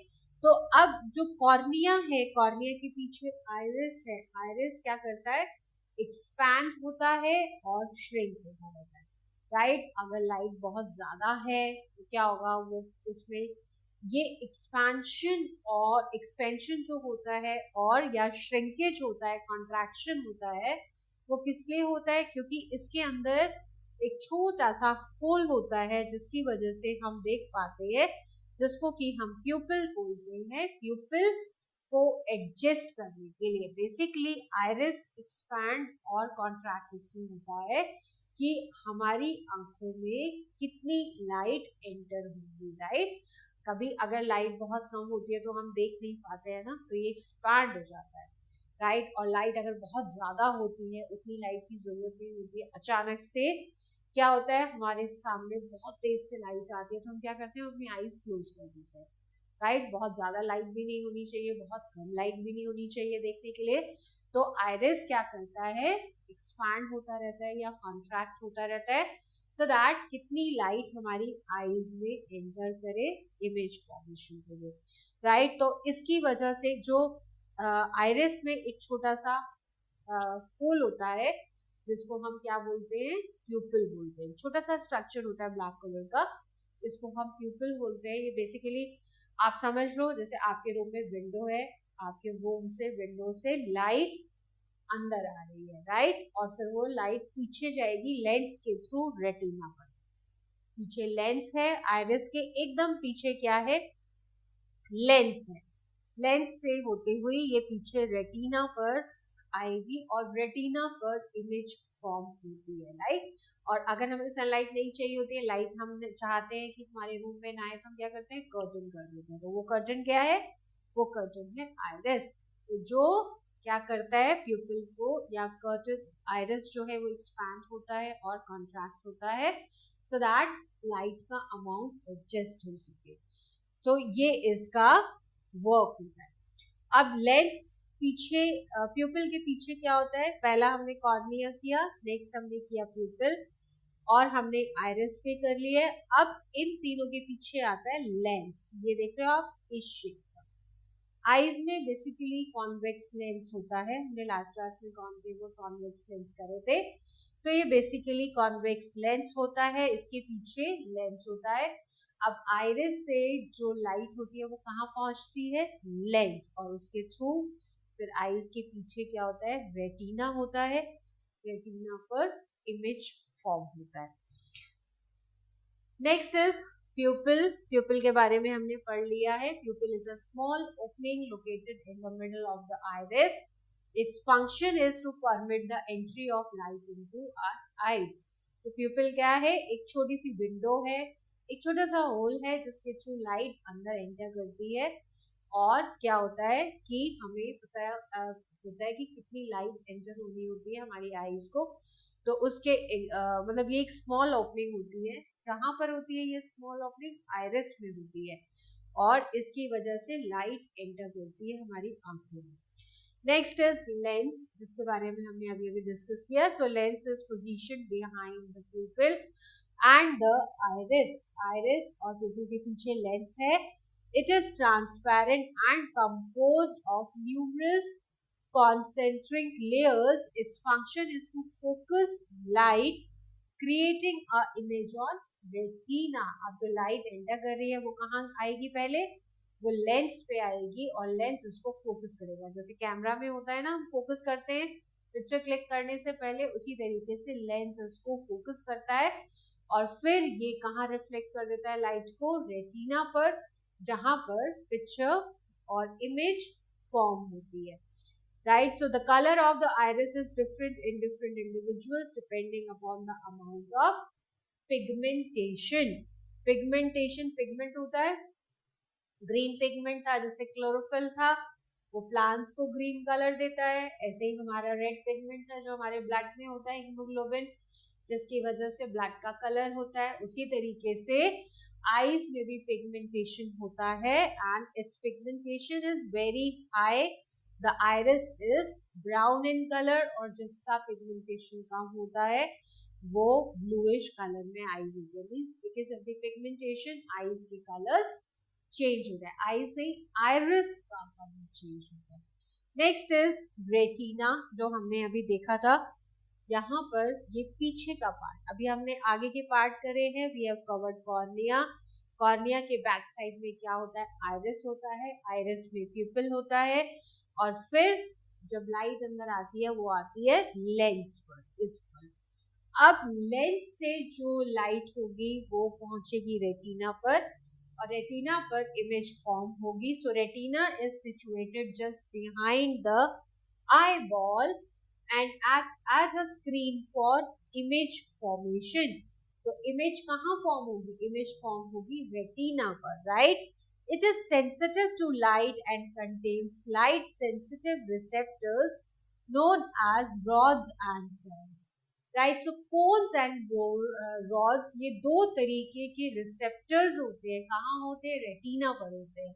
कौन से तरीके के, rods and cones रेटिना पर रिसेप्टर्स होते हैं, लाइट रिसेप्टर्स होते हैं।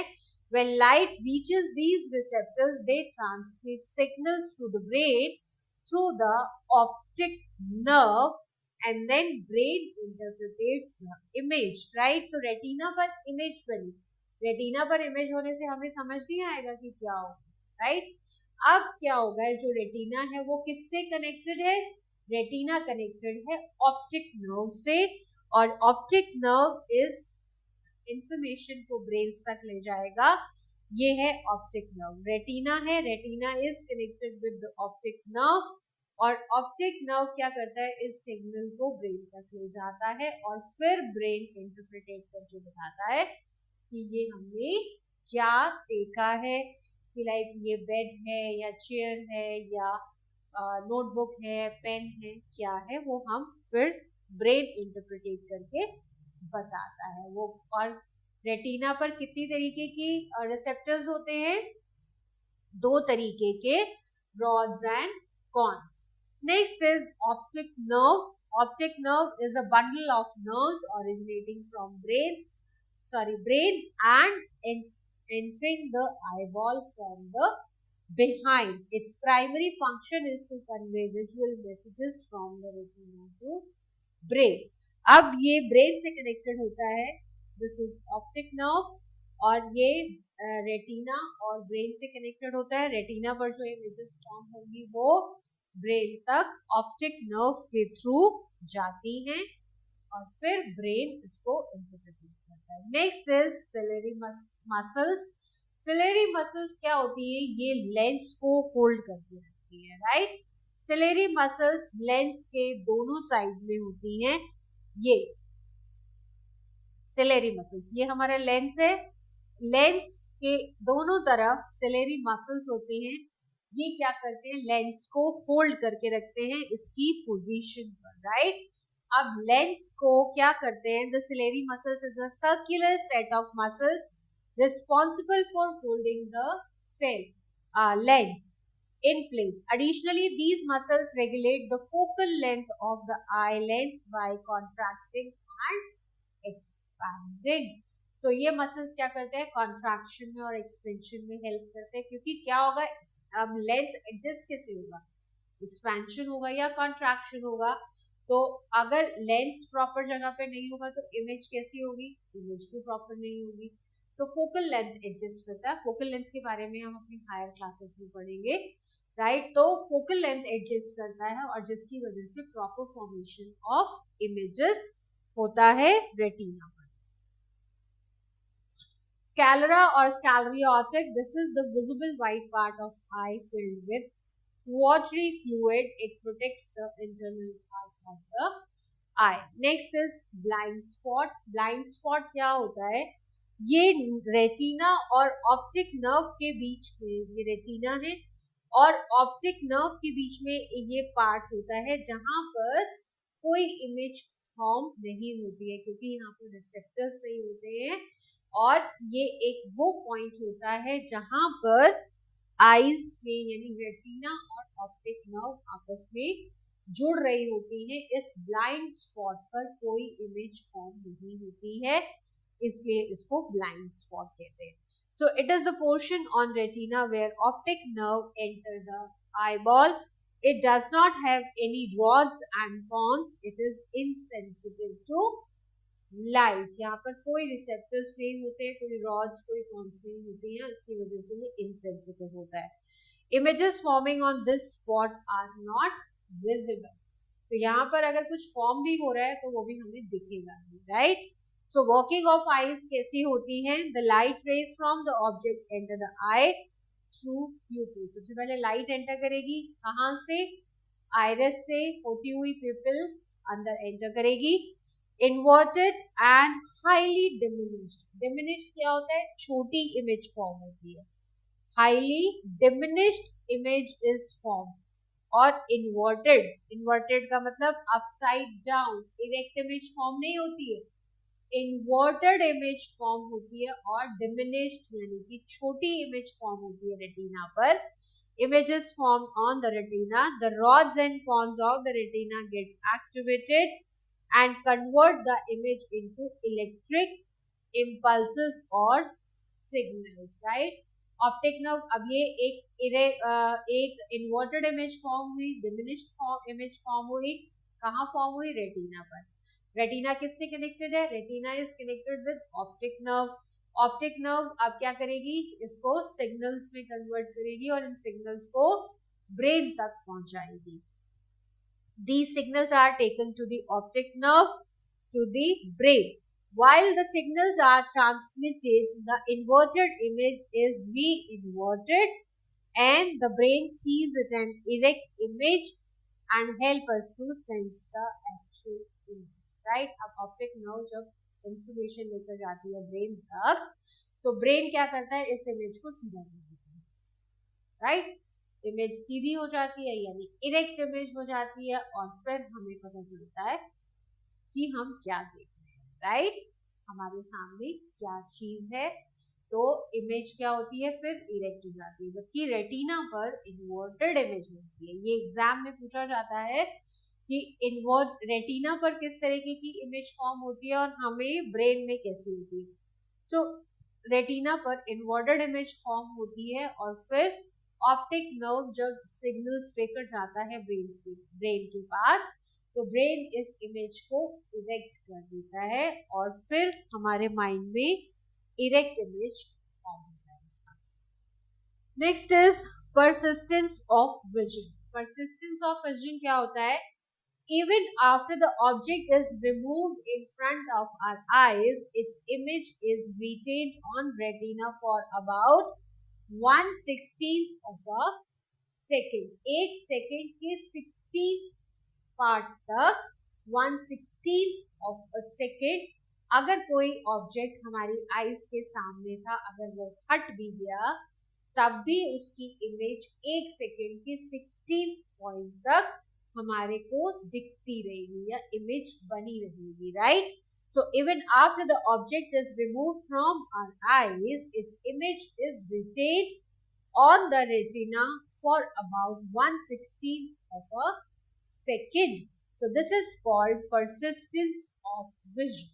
The persistence of vision is the ability of one eye to continue see an image for a very short period of time even after the object is remove. तो क्या होता है? अगर कोई ऑब्जेक्ट हमारे सामने था, हमारी रेटिना पर उसका इमेज बना हुआ है, अब वो ऑप्टिक नर्व क्या करेगा? उसके सिग्नल्स को ब्रेन तक ले जाएगा. ब्रेन ने उसका इरेक्ट इमेज हमारे को दे दिया, बट अगर वो इमेज या ऑब्जेक्ट हमारे आगे से हट भी जाए, फिर भी वो ऑब्जेक्ट हटने के बाद 1/16 of a second वो इमेज हमारे रेटिना पर बना रहता है. This is called persistence of vision, right. Movie cameras and projectors use the phenomena of persistence of vision to record and show still images fast enough to create the impression for smooth movement. तो हम जो movies और cinemas में देखते हैं उसमें persistence of vision का ही इस्तेमाल किया जाता है. Next is accommodation. Accommodation, a person with normal eyesight can easily C both near by and distant object. जिसकी आईसाइट ठीक है वो क्या करता है, अगर हमारे पास में कोई चीज है, पास में कोई ऑब्जेक्ट है, और अगर कोई ऑब्जेक्ट दूर है, वो बहुत आराम से, बहुत इजीली उसको देख पाता है, due to the action of the ciliary muscles on the lens when focus on distant. अच्छा, ये क्यों होता है, फोकस कौन करता है, लेंस करता है, राइट। तो और लेंस किससे अटैच्ड है, हमारे आईज से, सिलेरी मसल से अटैच है। सो सिलेरी मसल्स एक्सपैंड होते हैं, कॉन्ट्रैक्ट होते हैं, और क्या करते हैं, लेंस फोकस करता है, राइट। तो हम अपने पास की चीजें, दूर की चीजें बिल्कुल ठीक क्यों देख पाते हैं, क्योंकि हमारा लेंस प्रॉपर फंक्शन कर रहा है। लेकिन कभी कभी क्या होता है, कुछ एज इफेक्ट्स होते हैं, ये डाइट में प्रॉब्लम होता है, या कुछ और इश्यूज होते हैं, अगर हमारी आई साइट वीक है, किसी की पास की होती है, किसी की दूर की होती है, तो क्या होता है, ये प्रॉब्लम कब आता है, जब सिलेरी मसल्स में क्या कहते हैं, एक्सपेंशन या फिर कॉन्ट्रैक्शन में प्रॉब्लम आ जाती है, राइट। तो इस वजह से हमारे जो एडजस्टमेंट होता है लेंस का, जो फोकस एडजस्ट करने की प्रॉपर्टी होती है, वो प्रॉपर वर्क नहीं कर पाती है और इमेज फॉर्मेशन में प्रॉब्लम आता है, right. So when focusing on the distant object, अगर डिस्टेंट ऑब्जेक्ट यानी जो दूर की चीजें हैं, अगर उस पर फोकस हो रहा है, तो क्या होगा, सिलेरी मसल्स रिलैक्स, जो सिलेरी मसल्स हैं वो रिलैक्स हो जाएंगे, क्योंकि दूर की चीजें देख रहे हैं, reducing the thickness of the lens. इससे क्या होगा, लेंस की थिकनेस एडजस्ट होगी and enabling clear vision of far of object. अगर हम कोई दूर की चीज देख रहे हैं, तो दूर की चीज देखते हैं तो सिलेरी मसल्स जो होती है, जिसने लेंस को होल्ड किया हुआ है, वो सिलेरी मसल्स रिलैक्स हो जाती है। रिलैक्स होने की वजह से क्या होता है कि हम दूर की चीजों को बहुत इजीली देख पाते हैं। So conversely when looking at near by objects, the ciliary muscles contract, making the lens thicker and decreasing its focal length. और यही इसका उल्टा होता है, अगर हम पास की चीजें देखते हैं, पास की चीजें देखने पर क्या होती है, कॉन्ट्रैक्शन होता है। कॉन्ट्रैक्शन होने की वजह से क्या होता है, लेंस थिक होता है। थिक कैसे होगा, क्योंकि फोकल लेंथ, जो फोकल लेंथ है वो डिक्रीज होगी, वो रिड्यूस होगी, और इस वजह से हम पास की चीजें देख पाते हैं, राइट। जो फोकल लेंथ हम नेक्स्ट क्लास में पढ़ेंगे, क्लास 9 और क्लास 10 का टॉपिक है वो, तो उसमें बहुत ज्यादा डीप में हम नहीं जाएंगे, जस्ट अंडरस्टैंड कि फोकल लेंथ होती है जब लेंस एडजस्ट होता है। तो फोकल लेंथ एडजस्ट करता है कौन, सिलेरी मसल्स की हेल्प से फोकल लेंथ चेंज होती है, लेंस फोकस करता है, और फिर हम पास और दूर की चीजों को आराम से देख पाते हैं। क्या होता है हमारे सिलेरी मसल्स में, या तो एक्सपेंशन होगा या कॉन्ट्रैक्शन होगा, और फिर हम उसको चीजों को प्रॉपरली देख पाते हैं, right. So increase converging power allows the clear view of nearby objects. The eye's ability to adjust the focal length of its lens to see object clearly within a specific range. This is known as accommodation, right? So इसको हम accommodation बोलते हैं. So we have learned two topics, persistence of vision and accommodation, right? Next is the minimum distance at which a normal eye can see an object clearly. It is referred to as near point of the eye, और वो होता है 25 centimetre normal eyes के लिए, right.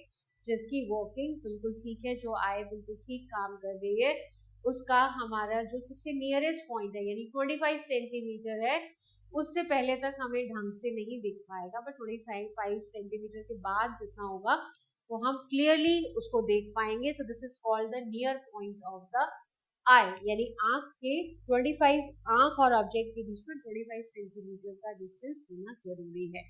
कन्वर्जली the maximum distance at which a normal eye, corrected eye can be seen an object distinctly, this term as far point of the eye. तो एक near point of the eye होता है, एक far point of the eye होता है। तो near point यानी 25 centimetre in case of normal eyes. आप किसी को पास की आईसाइट की प्रॉब्लम है तो उसका वो नियर पॉइंट बढ़ जाएगा, राइट। तो नियर पॉइंट जो है वो 25 second in case of normal eye है, और एक होता है फार पॉइंट, जिससे कि आप दूर की चीजों को, कहाँ तक दूर की चीजों को आप देख पाते हो। So see an object distantly is termed as the far point of an eye. In the case of normal eye, the far point is considered to be at infinity, right? तो इसका कोई लिमिटेशन नहीं है कि आप कितनी दूर का देख पाते हो, इसकी कोई लिमिटेशन नहीं है, तो इसलिए ये इन्फिनिटी है। और near point of the eye is 25 centimetre in case of normal eye. अब बात करते हैं डिफेक्ट इन विजन, क्या क्या प्रॉब्लम्स आते हैं आंखों में। हमने देखा डिफरेंट पार्ट्स ऑफ द आई, उनकी वर्किंग कैसी होती है, और कौन से मसल्स, कैसे लेंस फोकस करता है, इमेज कैसे बनती है, रेटिना पर बनती है, कैसी बनती है, और फिर ब्रेन उसको कैसे इंटरप्रेट करता है। हमने near point of eye, far point of eye भी देखा। लेकिन अब अगर विजन में कोई प्रॉब्लम है, विजन में कोई डिफेक्ट है, तो वो क्यों होता है और उसका क्या रीजन है। सो न्यूट्रिशनल डेफिशिएंसीज, अगर हम प्रॉपर फूड नहीं खा रहे हैं, प्रॉपर न्यूट्रिटिव फूड नहीं खा रहे हैं, न्यूट्रिशनल डेफिशिएंसीज है, तो हमारा विजन इम्पैक्ट होता है। रॉन्ग रीडिंग हैबिट्स, एज के साथ भी जो विजन है वो क्या होता है, विजन रिड्यूस होता जाता है। And genetic factors can sometime cause defect of vision, तो ये फैक्टर्स हैं जिनकी वजह से हमारी विजन कैपेसिटी जो होती है वो वेरी करती है। So carelessness towards eye can cause eye defect. Some of the defects of vision are discussed below. पहला है शॉर्ट साइटनेस। शॉर्ट साइटनेस का मतलब होता है ये एक नॉर्मल आई है, राइट।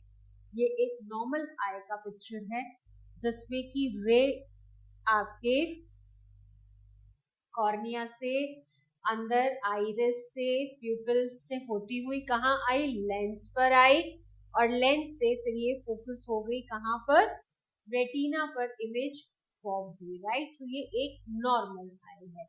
अब अगर किसी को मायोपिया की प्रॉब्लम हो, आंखों में मायोपिया की प्रॉब्लम हो, तो क्या होगा, इंसिडेंस रे आई, लेंस के थ्रू अंदर गई, इमेज रेटिना पर बनने की जगह रेटिना से पहले ही बन जाती है। ये पॉइंट कहाँ आ गया, यहाँ। तो इमेज कहाँ बननी चाहिए, रेटिना पर बननी चाहिए, बट वो रेटिना से पहले ही इमेज फॉर्म हो गई है। क्यों, क्योंकि लेंस की फोकल लेंथ में प्रॉब्लम है, लेंस फोकस नहीं कर पा रहा है। So you must have noticed some people holding a book or newspaper very close to their eyes. बहुत पास से पढ़ते हैं, उनको पास मतलब ज्यादा दूर की चीजें उनको दिख नहीं पाती हैं. So this happens because they cannot see far off objects very clearly and are suffering from the short sightedness or myopia. तो क्या होता है कि दूर की चीजें उनको क्लियर नहीं दिखती है, इसको हम बोलते हैं मायोपिया. इस प्रॉब्लम को बोलते हैं हम myopia. So they can wear spectacles with concave lens of appropriate focal length to correct myopia. तो कौन से स्पेक्टिकल्स बोलते हैं, जो हम लेंसेज जो रिलेटेड विद आई साइट्स होते हैं उसके लेंसेज या उसके स्पेक्स बनाकर पहनते हैं, उनको स्पेक्टिकल्स कहते हैं. तो स्पेक्टिकल्स में मायोपिया को क्योर करने के लिए we are using concave lenses. तो concave lens for appropriate focal length to correct the myopia. तो ये मायोपिया के केस में एक नॉर्मल इंसिडेंट रे है, वो प्यूपिल से होती हुई लेंस उसको एडजस्ट करेगा और रेटिना पर इमेज फॉर्म हो जाएगा. लेकिन अगर मायोपिया है यानी कि दूर की चीजें नहीं दिख रही हैं, तो क्या होता है, क्योंकि रेटिना पर इमेज फॉर्म नहीं हो रही है, रेटिना से पहले ही फॉर्म हो रही है, तो इसलिए इसको शॉर्ट आई साइटनेस भी बोलते हैं और मायोपिया. और हम इसको करेक्ट कैसे करते हैं, कॉनकेव लेंस, यानी कि अगर आप स्पेक्टिकल्स पहनते हैं, आईज से पहले ये स्पेक्टिकल्स पहना हुआ है और उन स्पेक्टिकल्स में कौन से लेंसेज हैं, कॉनकेव लेंसेज हैं, कॉन्केव लेंस के थ्रू जब रेज अंदर जाएंगी लेंस उसको फोकस करेगा और रेटिना पर पिक्चर बनेगी। तो कॉन्केव लेंस क्या करता है, फोकस करा देता है। जो काम लेंस का था वो अब आर्टिफिशियल लेंस कर रहे हैं, राइट। जो हमारी आईज को करना था, क्योंकि हमारी सिलेरीज मसल में कुछ प्रॉब्लम है या वो उतनी स्मूथली फंक्शन नहीं कर पा रही है, हमारे लेंस को फोकस नहीं कर पा रही है, so we are using artificial lens. और शॉर्ट साइटनेस को करेक्ट करने के लिए हम कॉन्केव लेंस यूज करते हैं। सो कॉन्केव लेंस स्पेक्टिकल्स में हम पहनेंगे और वो फोकस करेगी कहाँ पर, रेटिना पर, और रेटिना पर इमेज फॉर्म होगा।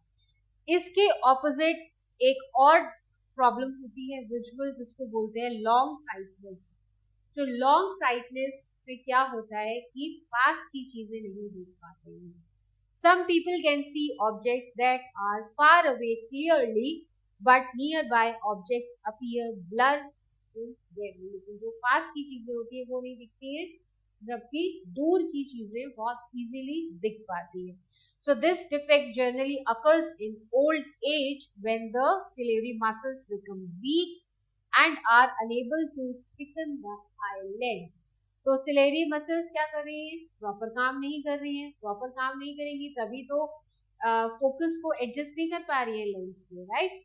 सो सिलेरी मसल्स एज के साथ भी वीक हो जाती है, वीकनेस आ जाती है मसल्स में, तो वो उतना प्रॉपर फोकस नहीं कर पाती हैं और उसकी वजह से आईज में प्रॉब्लम आता है। So this defect is called as hypermetropia. इसको एक है मायोपिया। मायोपिया में दूर की चीजें नहीं दिखती हैं क्लियर, पास की दिखती हैं। और हाइपरमेट्रोपिया जो डिजीज होता है इसमें पास की चीजें क्लियर नहीं दिखती हैं, दूर की चीजें क्लियर दिखती हैं। So it can be corrected bye wearing spectacles with convex lenses. तो कॉन्वेक्स लेंस ये अगेन इसमें दिखाया है। नॉर्मल आईज कैसी होती है, इंसिडेंट रे प्यूपिल के थ्रू होती हुई लेंस से फोकस होंगी कहाँ पर, रेटिना पर। रेटिना पर इमेज फॉर्म होगा। लेकिन अगर आपको हाइपरमेट्रोपिक प्रॉब्लम है तो क्या होगा, यानी हम पास की चीजें नहीं देख पा रहे, तो उस केस में हम यूज करेंगे कौन से, कॉन्वेक्स लेंसेज। तो कॉन्वेक्स लेंस यूज करेंगे और वो फिर क्या करेंगी, फोकस करेंगी रेटिना पर। कॉन्वेक्स आर्टिफिशियल लेंस फोकस करेंगे और फोकस करके वो फोकस बनेगा रेटिना पर, और रेटिना से फिर रेटिना पर इमेज फॉर्म होगी, right. So this is called the hypermetropia. Next is cataract. एक और बीमारी होती है आईज की, कैटरैक्ट, जो एज के बाद होने लगती है। Sometimes in old age, the eye lens become cloudy or opaque, leading to blur or dimming vision. तो अब धीरे धीरे क्या होता है, जैसे एज बढ़ती है तो लेंस क्या होता है, तो क्लाउडी हो जाता है। क्लाउडी मतलब जो क्लियर लेंस होते हैं वो नहीं होता, धीरे धीरे उसमें कुछ कुछ इम्प्योरिटीज आ जाती हैं, तो क्लियर विजन नहीं होता। जैसे कि अगर हम अपने फोन का कैमरा लेते हैं उस पर अगर कुछ लगा होता है तो हम प्रॉपर जो पिक्चर देखते हैं या जो पिक्चर मतलब हम क्लिक कर रहे हैं तो वो क्लियर नहीं दिखती है, राइट। तो सिमिलरली हमारे लेंस में भी होता है, आईज में वो एज के साथ साथ क्लाउडी होता जाता है। तो क्लाउडी हो जाएगा तो उसकी वजह से अब अगर क्लाउडी है तो हमें कैसा दिखेगा, ब्लर दिखेगा, राइट। तो इसको not corrected in time it can also lead to loss of vision. इसको ऑपरेट कराना पड़ता है। So cataract can be treated surgically or through laser by replacing the eye lens with a new artificial lens. तो अब different technologies आ रही है, इसमें lens को क्या करते हैं, लेजर से या सर्जिकल ऑपरेट करके उस लेंस को चेंज कर दिया जाता है और आई से करेक्ट हो जाती है। विजुअली चैलेंज्ड पीपल, बहुत सारे लोग होते हैं, ये कुछ हमने डिस्कस की थी, जो प्रॉब्लम होती है या मायोपिया की प्रॉब्लम हो गई, दूर का नहीं दिख रहा, पास का नहीं दिख रहा, या फिर कैटरैक्ट हो गया, इसको हम ट्रीट कर सकते हैं। लेकिन अगर कुछ लोग होते हैं जिनकी आईसाइट ही नहीं होती है, right, So visually challenged people are those with extremely poor vision or complete blindness.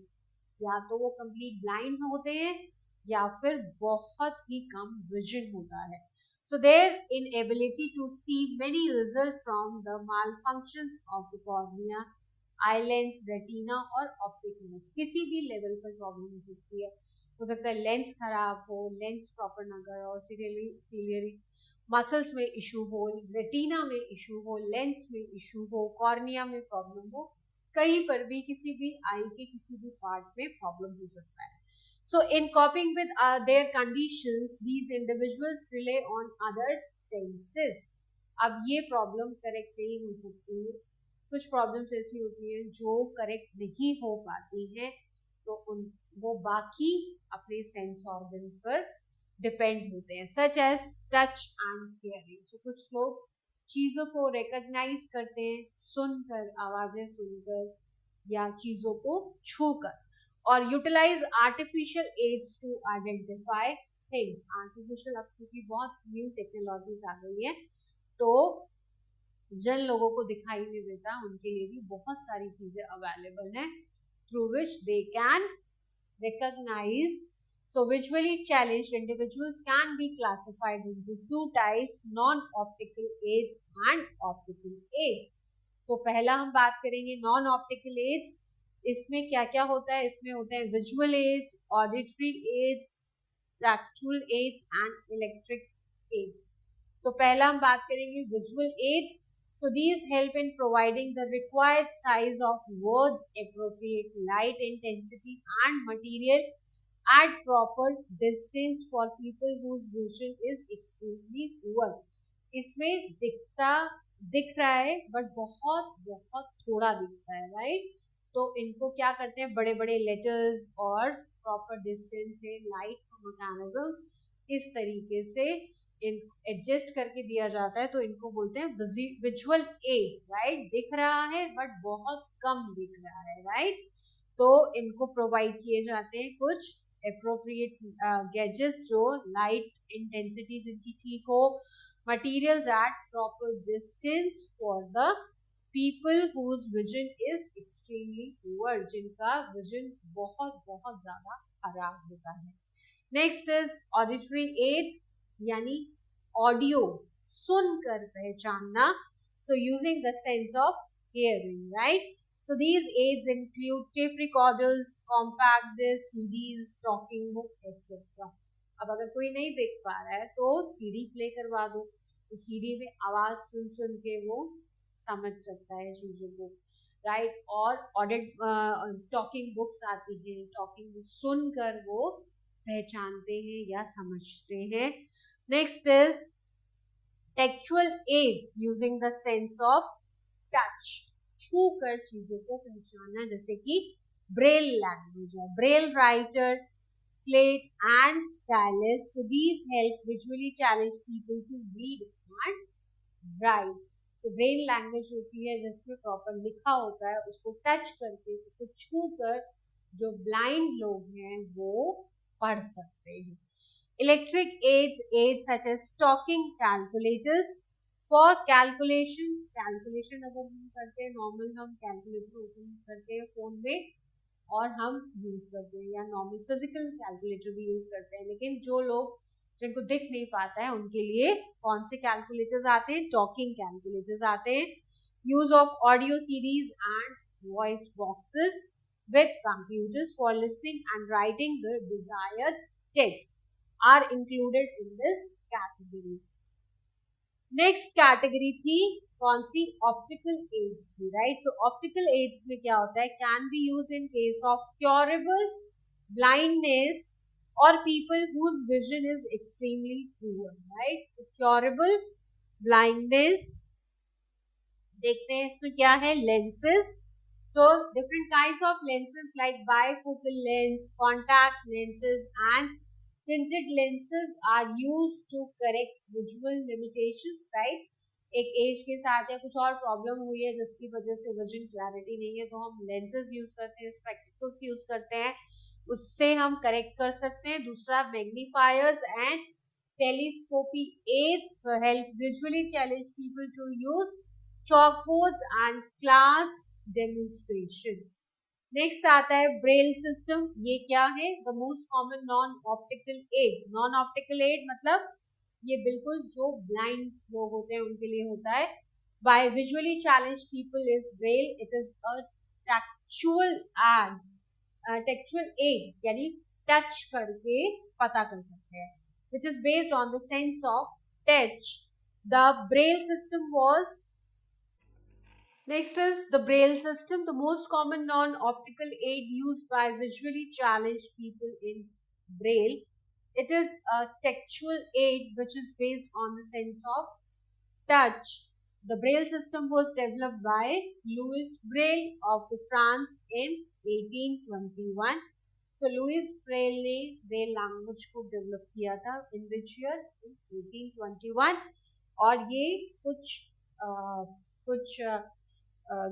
Graved होता है और इसमें क्या होता है कि पेजेस के ऊपर होल से यानी डॉट्स होते हैं, रेज्ड डॉट्स होते हैं, उस डॉट्स के थ्रू फॉर्मेशन होती है और जो ब्लाइंड पर्सन होता है वो उसको टच करके, फिंगर से टच करके पढ़ सकता है कि क्या लिखा हुआ है.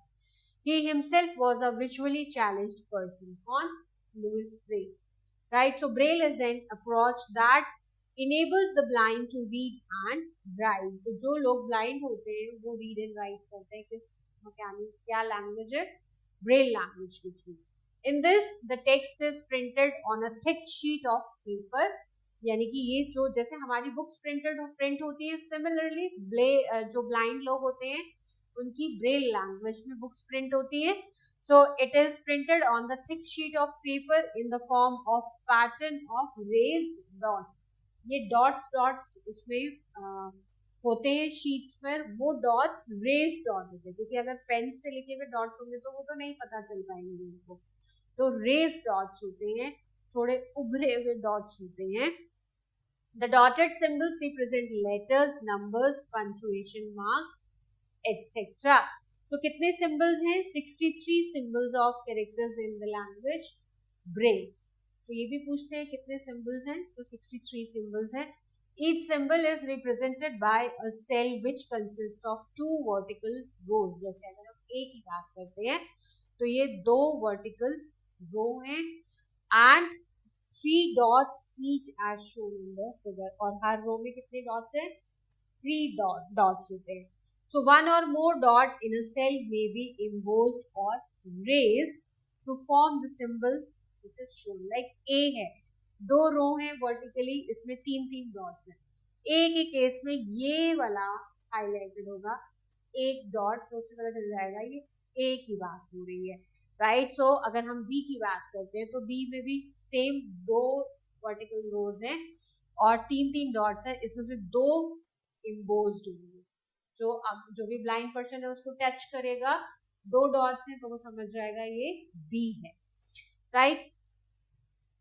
So a visually challenged person can feel these raised dots with the finger and recognize the letters. उनको touch करके letters को recognize करेगा. So this way they are also able to read books and other text printed in braille. और फिर जैसे हम normal लिख कर letters से words बनाते हैं and then words से मिलकर sentences बनते हैं. Similarly जो एक blind person होगा वो raised dot की help से पढ़ेगा उसको.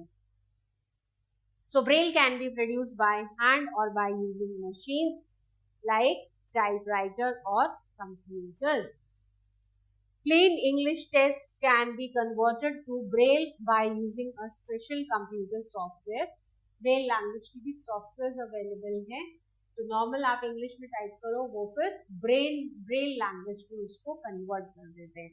Special keyboards based on the braille are available for blind now. Keyboards भी blind persons के लिए अलग आ गए हैं. Some famous sight impaired people, ऐसे famous लोग हैं जिनकी आई साइट नहीं होते हुए भी वो बहुत सक्सेसफुल और फेमस थे या हैं. फर्स्ट है Helen Adams Keller.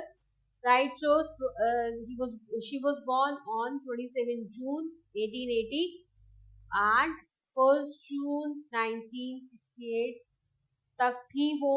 Was an American author, activist and lecturer. She was the first deaf blind person to graduate from college.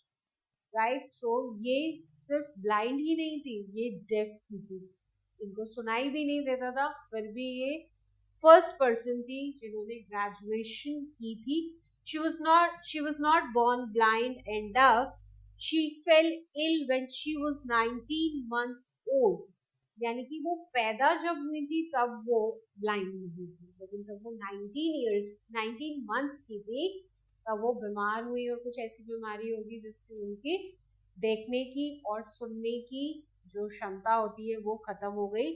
The illness did not last for a particularly long time, but it left her deaf and blind. Keller became a world-famous speaker and author of books like The Story of My Life. She is remembered as an advocate for people with disabilities. Next is Steve Wonder. So Steve Wonder कौन थे? Steve Wonder, born by 13th May 1950, is an American singer, songwriter और multi instrumentalist. बहुत सारे instrument भी बजाते हैं, play करते हैं, and record producer. Blind from infancy, Wonder began his career at the age of 12 and continues to perform and record even till date. आज तक भी वो रिकॉर्ड करते हैं, राइट. बहुत सारे इंस्ट्रूमेंट प्ले करते हैं, सिंगर हैं और गाना भी लिखते हैं, right. Next is Marla Rue. She was born on January 4, 1969 में as a marathon runner. ये रनर है और मैराथन में पार्टिसिपेट करती है. Who is blind? She is a 3-time national champion in the women's 5000 meters. इसमें 3 बार ये नेशनल चैंपियन डिक्लेयर हुई है. And Runyan's career as a world-class runner began in 1999 at the Pan American Games, where she won the 1500-meter race. Next is Ravindra Jain. He was from India. So 4th February को born हुए थे 1944 and he was died on 9th October 2015. Was blind by birth. He was an Indian music composer, lyricist and singer. वो अपने गाने लिखते भी थे, compose भी करते थे और गाते भी थे. He was awarded the Filmfare Best Music Director Award in 1985. He composed music for many television serials like Ramayana. Eye care and nutrition. हमें अपनी आईज को कैसे टेक केयर करना चाहिए. Eyes are a crucial part of our body. It is essential to care for them properly. Here are some tips. पहला tips है rinse your eyes with clean water at least twice a day. दिन में 1 या 2 बार अपने आँखों को normal पानी से, क्लीन पानी से हमें रिंस करना चाहिए, राइट, जैसे ये पर्सन कर रहे हैं. Next is if something falls into your eyes, refrain from rubbing it. Instead, wash it with water immediately and consult a doctor if the issue persists. आँख में कुछ गिर गया है तो क्या करते हैं हम, सिंपल रब करने लगते हैं, राइट, क्योंकि ईचिंग होती है. तो हम रब करना नहीं चाहिए क्योंकि वो क्या करता है, ईचिंग को बढ़ा सकता है और आईज में प्रॉब्लम बढ़ सकती है. सो इंस्टेड हमें क्या करना चाहिए, नॉर्मल वाटर से अपनी आँखों को धोना चाहिए. अगर फिर भी प्रॉब्लम रहता है तो फिर हमें डायरेक्ट डॉक्टर को कंसल्ट करना चाहिए. अवॉइड रीडिंग इन डिम और excessively bright light as well as in moving vehicles. तो हमें बहुत कम लाइट में भी नहीं पढ़ना चाहिए, बहुत ज़्यादा लाइट में भी नहीं पढ़ना चाहिए, मॉडरेट लाइट होनी चाहिए. Seek medical attention in case of I injury. आंखों में कुछ लग गया है तो सीधा डॉक्टर के पास जाना चाहिए. Blink your eyes regularly. when engaged in tasks that require concentration. बहुत फोकस होकर, बहुत कॉन्सेंट्रेट होकर कोई भी टास्क कर रहे हैं, पढ़ रहे हैं, कुछ खेल रहे हैं, कुछ काम कर रहे हैं, तो हमें बीच बीच में अपनी आईज को ब्लिंक करते रहना चाहिए, such as reading, working on computer और watching TV. Next is avoid starting at very bright light or looking directly at the sun. sun को डायरेक्ट हमें नहीं देखना चाहिए और एकदम ब्राइट लाइट में आने से थोड़ा सा अपने आप को अवॉइड करना चाहिए कि एकदम ब्राइट लाइट में ना जाए. If you experience difficulty reading while what is written on the black board, consult a doctor. बहुत बार बच्चों को क्या होता है, किसी बच्चे को आगे बैठकर भी ब्लैक बोर्ड पे क्या लिखा है वो नहीं दिखता, बट उसको समझ नहीं आता कि ये क्यों हो रहा है. तो अपने पेरेंट्स को बताओ और आपके पेरेंट्स आपको डॉक्टर के पास लेकर जाएंगे और उसको करेक्ट कराएंगे. So as there may be underlying eye defect that requires attention. Maintaining healthy eyes requires a balanced diet with an adequate amount of vitamin A. Vitamin A is very essential for our eyesight.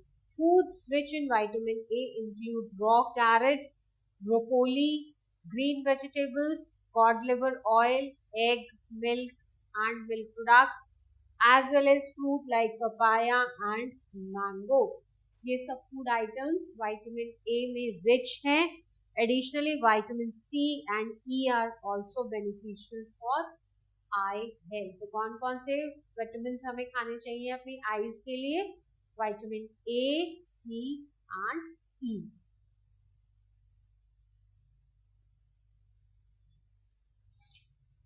So quickly memorize the points that we have covered in this chapter. Light. What is light?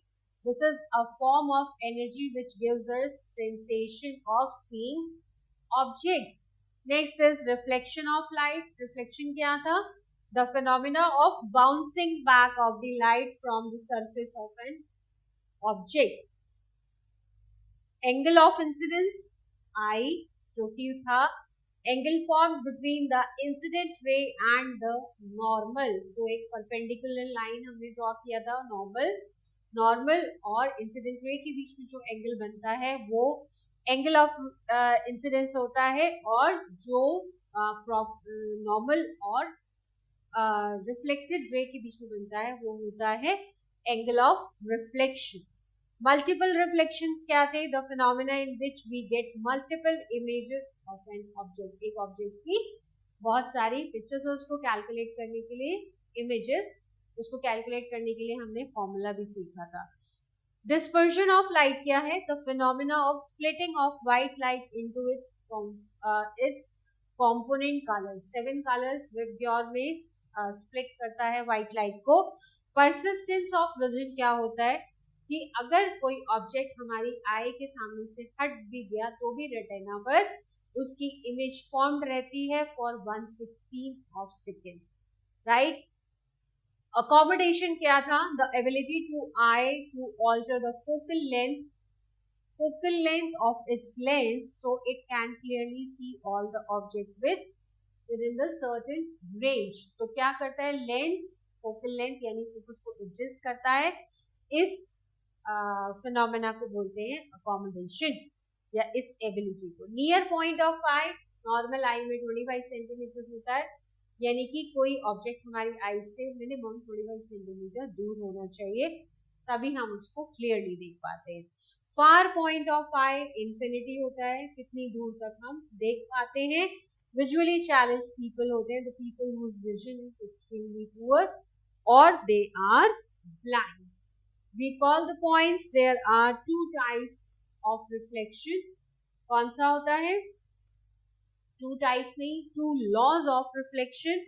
Law first आता है state that incident ray, reflected ray and normal all lie in the same plane. और second law बोलता है it states that angle of incident is equal to the angle of reflection, यानी कि I is equal to R. Next is the image formed by a plane mirror is virtual image. Erect image, same size of object, formed behind the mirror and formed as far as behind the mirror as object is in front of it, and it is literally inverted left right का जो change हो जाता है. Next is reflection is categorized into two, regular reflection and diffused reflection. Smooth surface है तो regular reflection होगा, और अगर rough surface है तो diffused reflection होगा. We see the luminous objects from the light they emit and non-luminous objects from the light they reflect. देखते हम दोनों को हैं, luminous को भी देखते हैं, non-luminous को भी देखते हैं. बट ल्यूमिनस लाइट अपनी लाइट, इनकी अपनी खुद की लाइट होती है, इसलिए हम देख पाते हैं, क्योंकि ल्यूमिनस लाइट से जो रेज हैं वो हमारी आईज तक आती हैं और हम देख पाते हैं. बट नॉन ल्यूमिनस ऑब्जेक्ट्स, क्योंकि उनके अंदर खुद की लाइट नहीं होती है, तो उनको देखने के लिए हमें ल्यूमिनस ऑब्जेक्ट्स का होना जरूरी है. The number of images formed by a mirror can be calculated by the formula n is equal to 360 degree divided by theta minus 1.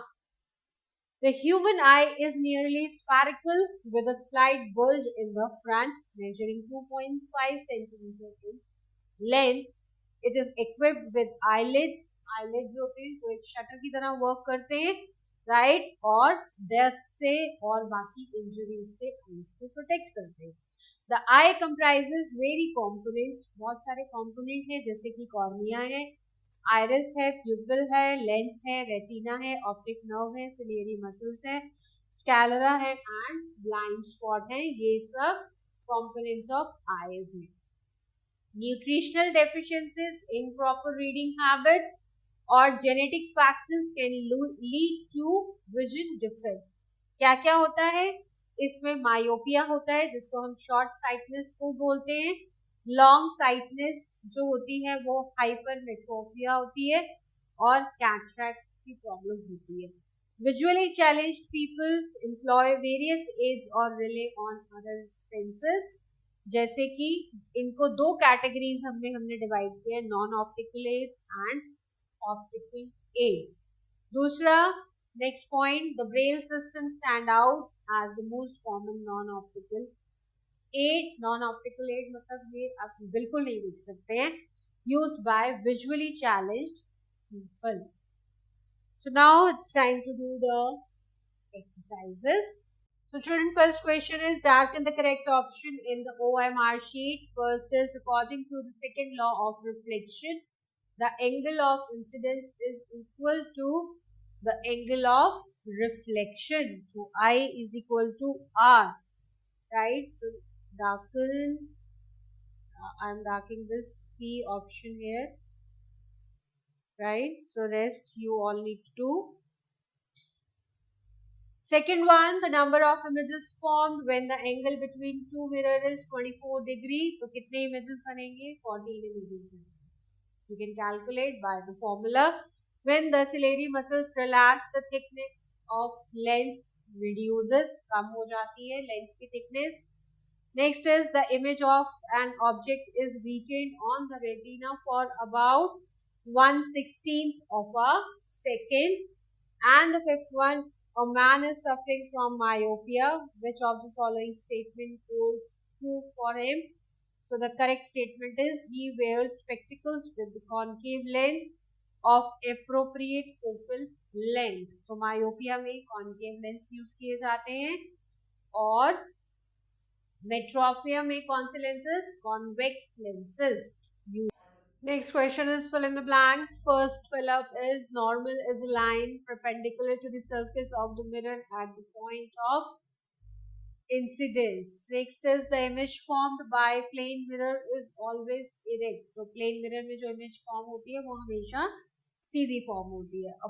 A prism can split white light, or it can recombine even 7 colors to form white light. Next is sclera is visible white part of an eye filled with watery fluid. And the last one, the braille system was developed in 1821. Next question, true and false. First statement, to keep your eyes healthy, you should eat a balanced diet with an adequate amount of vitamin A. This is correct, true. Next is the reflection seen in unused stainless steel plate is diffused reflection. So this is false क्योंकि unused steel में कैसा होगा, regular reflection होगा. Third is the light rays from an object enter the eye through the cornea, which is false. So eye light कहाँ से enter होती है, pupil से. Hypermetropia can be corrected by using convex lenses. ये ठीक है, correct है. The braille is textual aid, again correct. Next is very short answer type question. पहला question, what do you mean by lateral inversion? Lateral inversion क्या है? So lateral inversion means reversal of mirror image left and right. Left और right का जो difference आता है mirror images में, उसको lateral inversion बोलते हैं. Question number 2, define a beam of light. So beam of light is a group of light rays originating from the same source. एक ही source से originate होते हैं और same direction में move करते हैं and traveling in the same direction. इसको बोलते हैं beam of light. Next is what is multiple reflection? Multiple reflection क्या होता है? We get multiple images in this because image formed by one mirror act as an object for second mirror. तो इसमें बहुत सारी images form होती हैं, उसको कैलकुलेट करने का फॉर्मूला भी है, राइट. तो इसमें मल्टीपल इमेजेस फॉर्म होती है, तो जो एक इमेज बनती है वो दूसरी इमेज के लिए या वो दूसरे मिरर के लिए ऑब्जेक्ट का काम करती है. Next is give the relationship between the angle between to reflecting surfaces and the number of images formed by them. So कितनी images form होंगी उसका relation. So the formula is n is equal to 360 divided by theta minus 1. Next question, what is the spectrum of white light? तो spectrum क्या होता है? Splitting of white light into 7 colors. This is known as spectrum. और 7 colors जो होते हैं वो किस format में होते हैं? Vibgyor, violet, indigo, blue, green, yellow, orange and red. Next is short answer type question. First is to find the following. What is accommodation? So accommodation is the ability of an eye to alter focal length of its lens so that it can clearly see all the objects with certain aid. So accommodation क्या होता है? आँख जो आंखें अपने आप को alter करती है, यानी कि फोकल लेंथ को एडजस्ट करती है ताकि वो दूर और पास की चीजें क्लियरली देख पाए. सो दिस इज कॉल्ड अकोमोडेशन.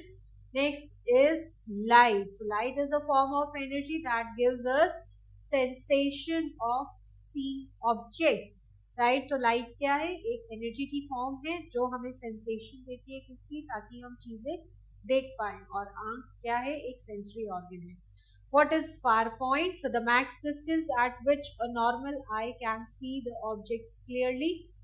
और इसी का opposite होता है near point. So this is the least distance at which a normal eye can see the object clearly. एक पास में point जो जहाँ से हम पास में बिल्कुल साफ देख पाते हैं, like normal eyes में 25 सेंटीमीटर, और फार पॉइंट होता है कितनी दूर तक हम क्लियरली देख पाते हैं, and it is infinity. Next is reflection. Reflection क्या है? The phenomena of bouncing back of light from the surface of an object is called reflection. और divergent beam of light. So divergent beam of light is light beam that either physically spread और seem to spread from a point. तो एक point से spread होते हुए दिखती है या होती है. This is called divergent beam of light. Question number 2, state the 2 laws of reflection. Also draw a well labelled diagram to explain this. 2 laws of reflection. First law क्या कहता है? The incident ray, reflected ray and normal at the reflecting surface lie in the same plane. और दूसरा law कहता है the angle of incidence is equal to the angle of reflection, right. और diagram आप वहां से बना सकते हैं. Next is what do you understand by the term dispersion of light. So dispersion of light क्या होता है? When white light splits into its component lights means 7 colours, this is called dispersion of light. Next is what formula do you use to find out the number of images formed by 2 mirrors? formula is n equals to 360 upon theta minus 1, जहां पर n है number of images formed और theta है angle of mirror. Next is state the conditions essential for us to see an object. क्या क्या condition जरूरी होती है? पहले तो वर्किंग ऑफ आईज जरूरी होता है, प्रेजेंस ऑफ लाइट जरूरी होता है. जब तक लाइट प्रेजेंस नहीं होगी तब तक हम देख नहीं पाएंगे. और object must be emitting light, right? तो ये कंडीशंस हमें देखने के लिए मैंडेटरी होती है. Next is log answer type question.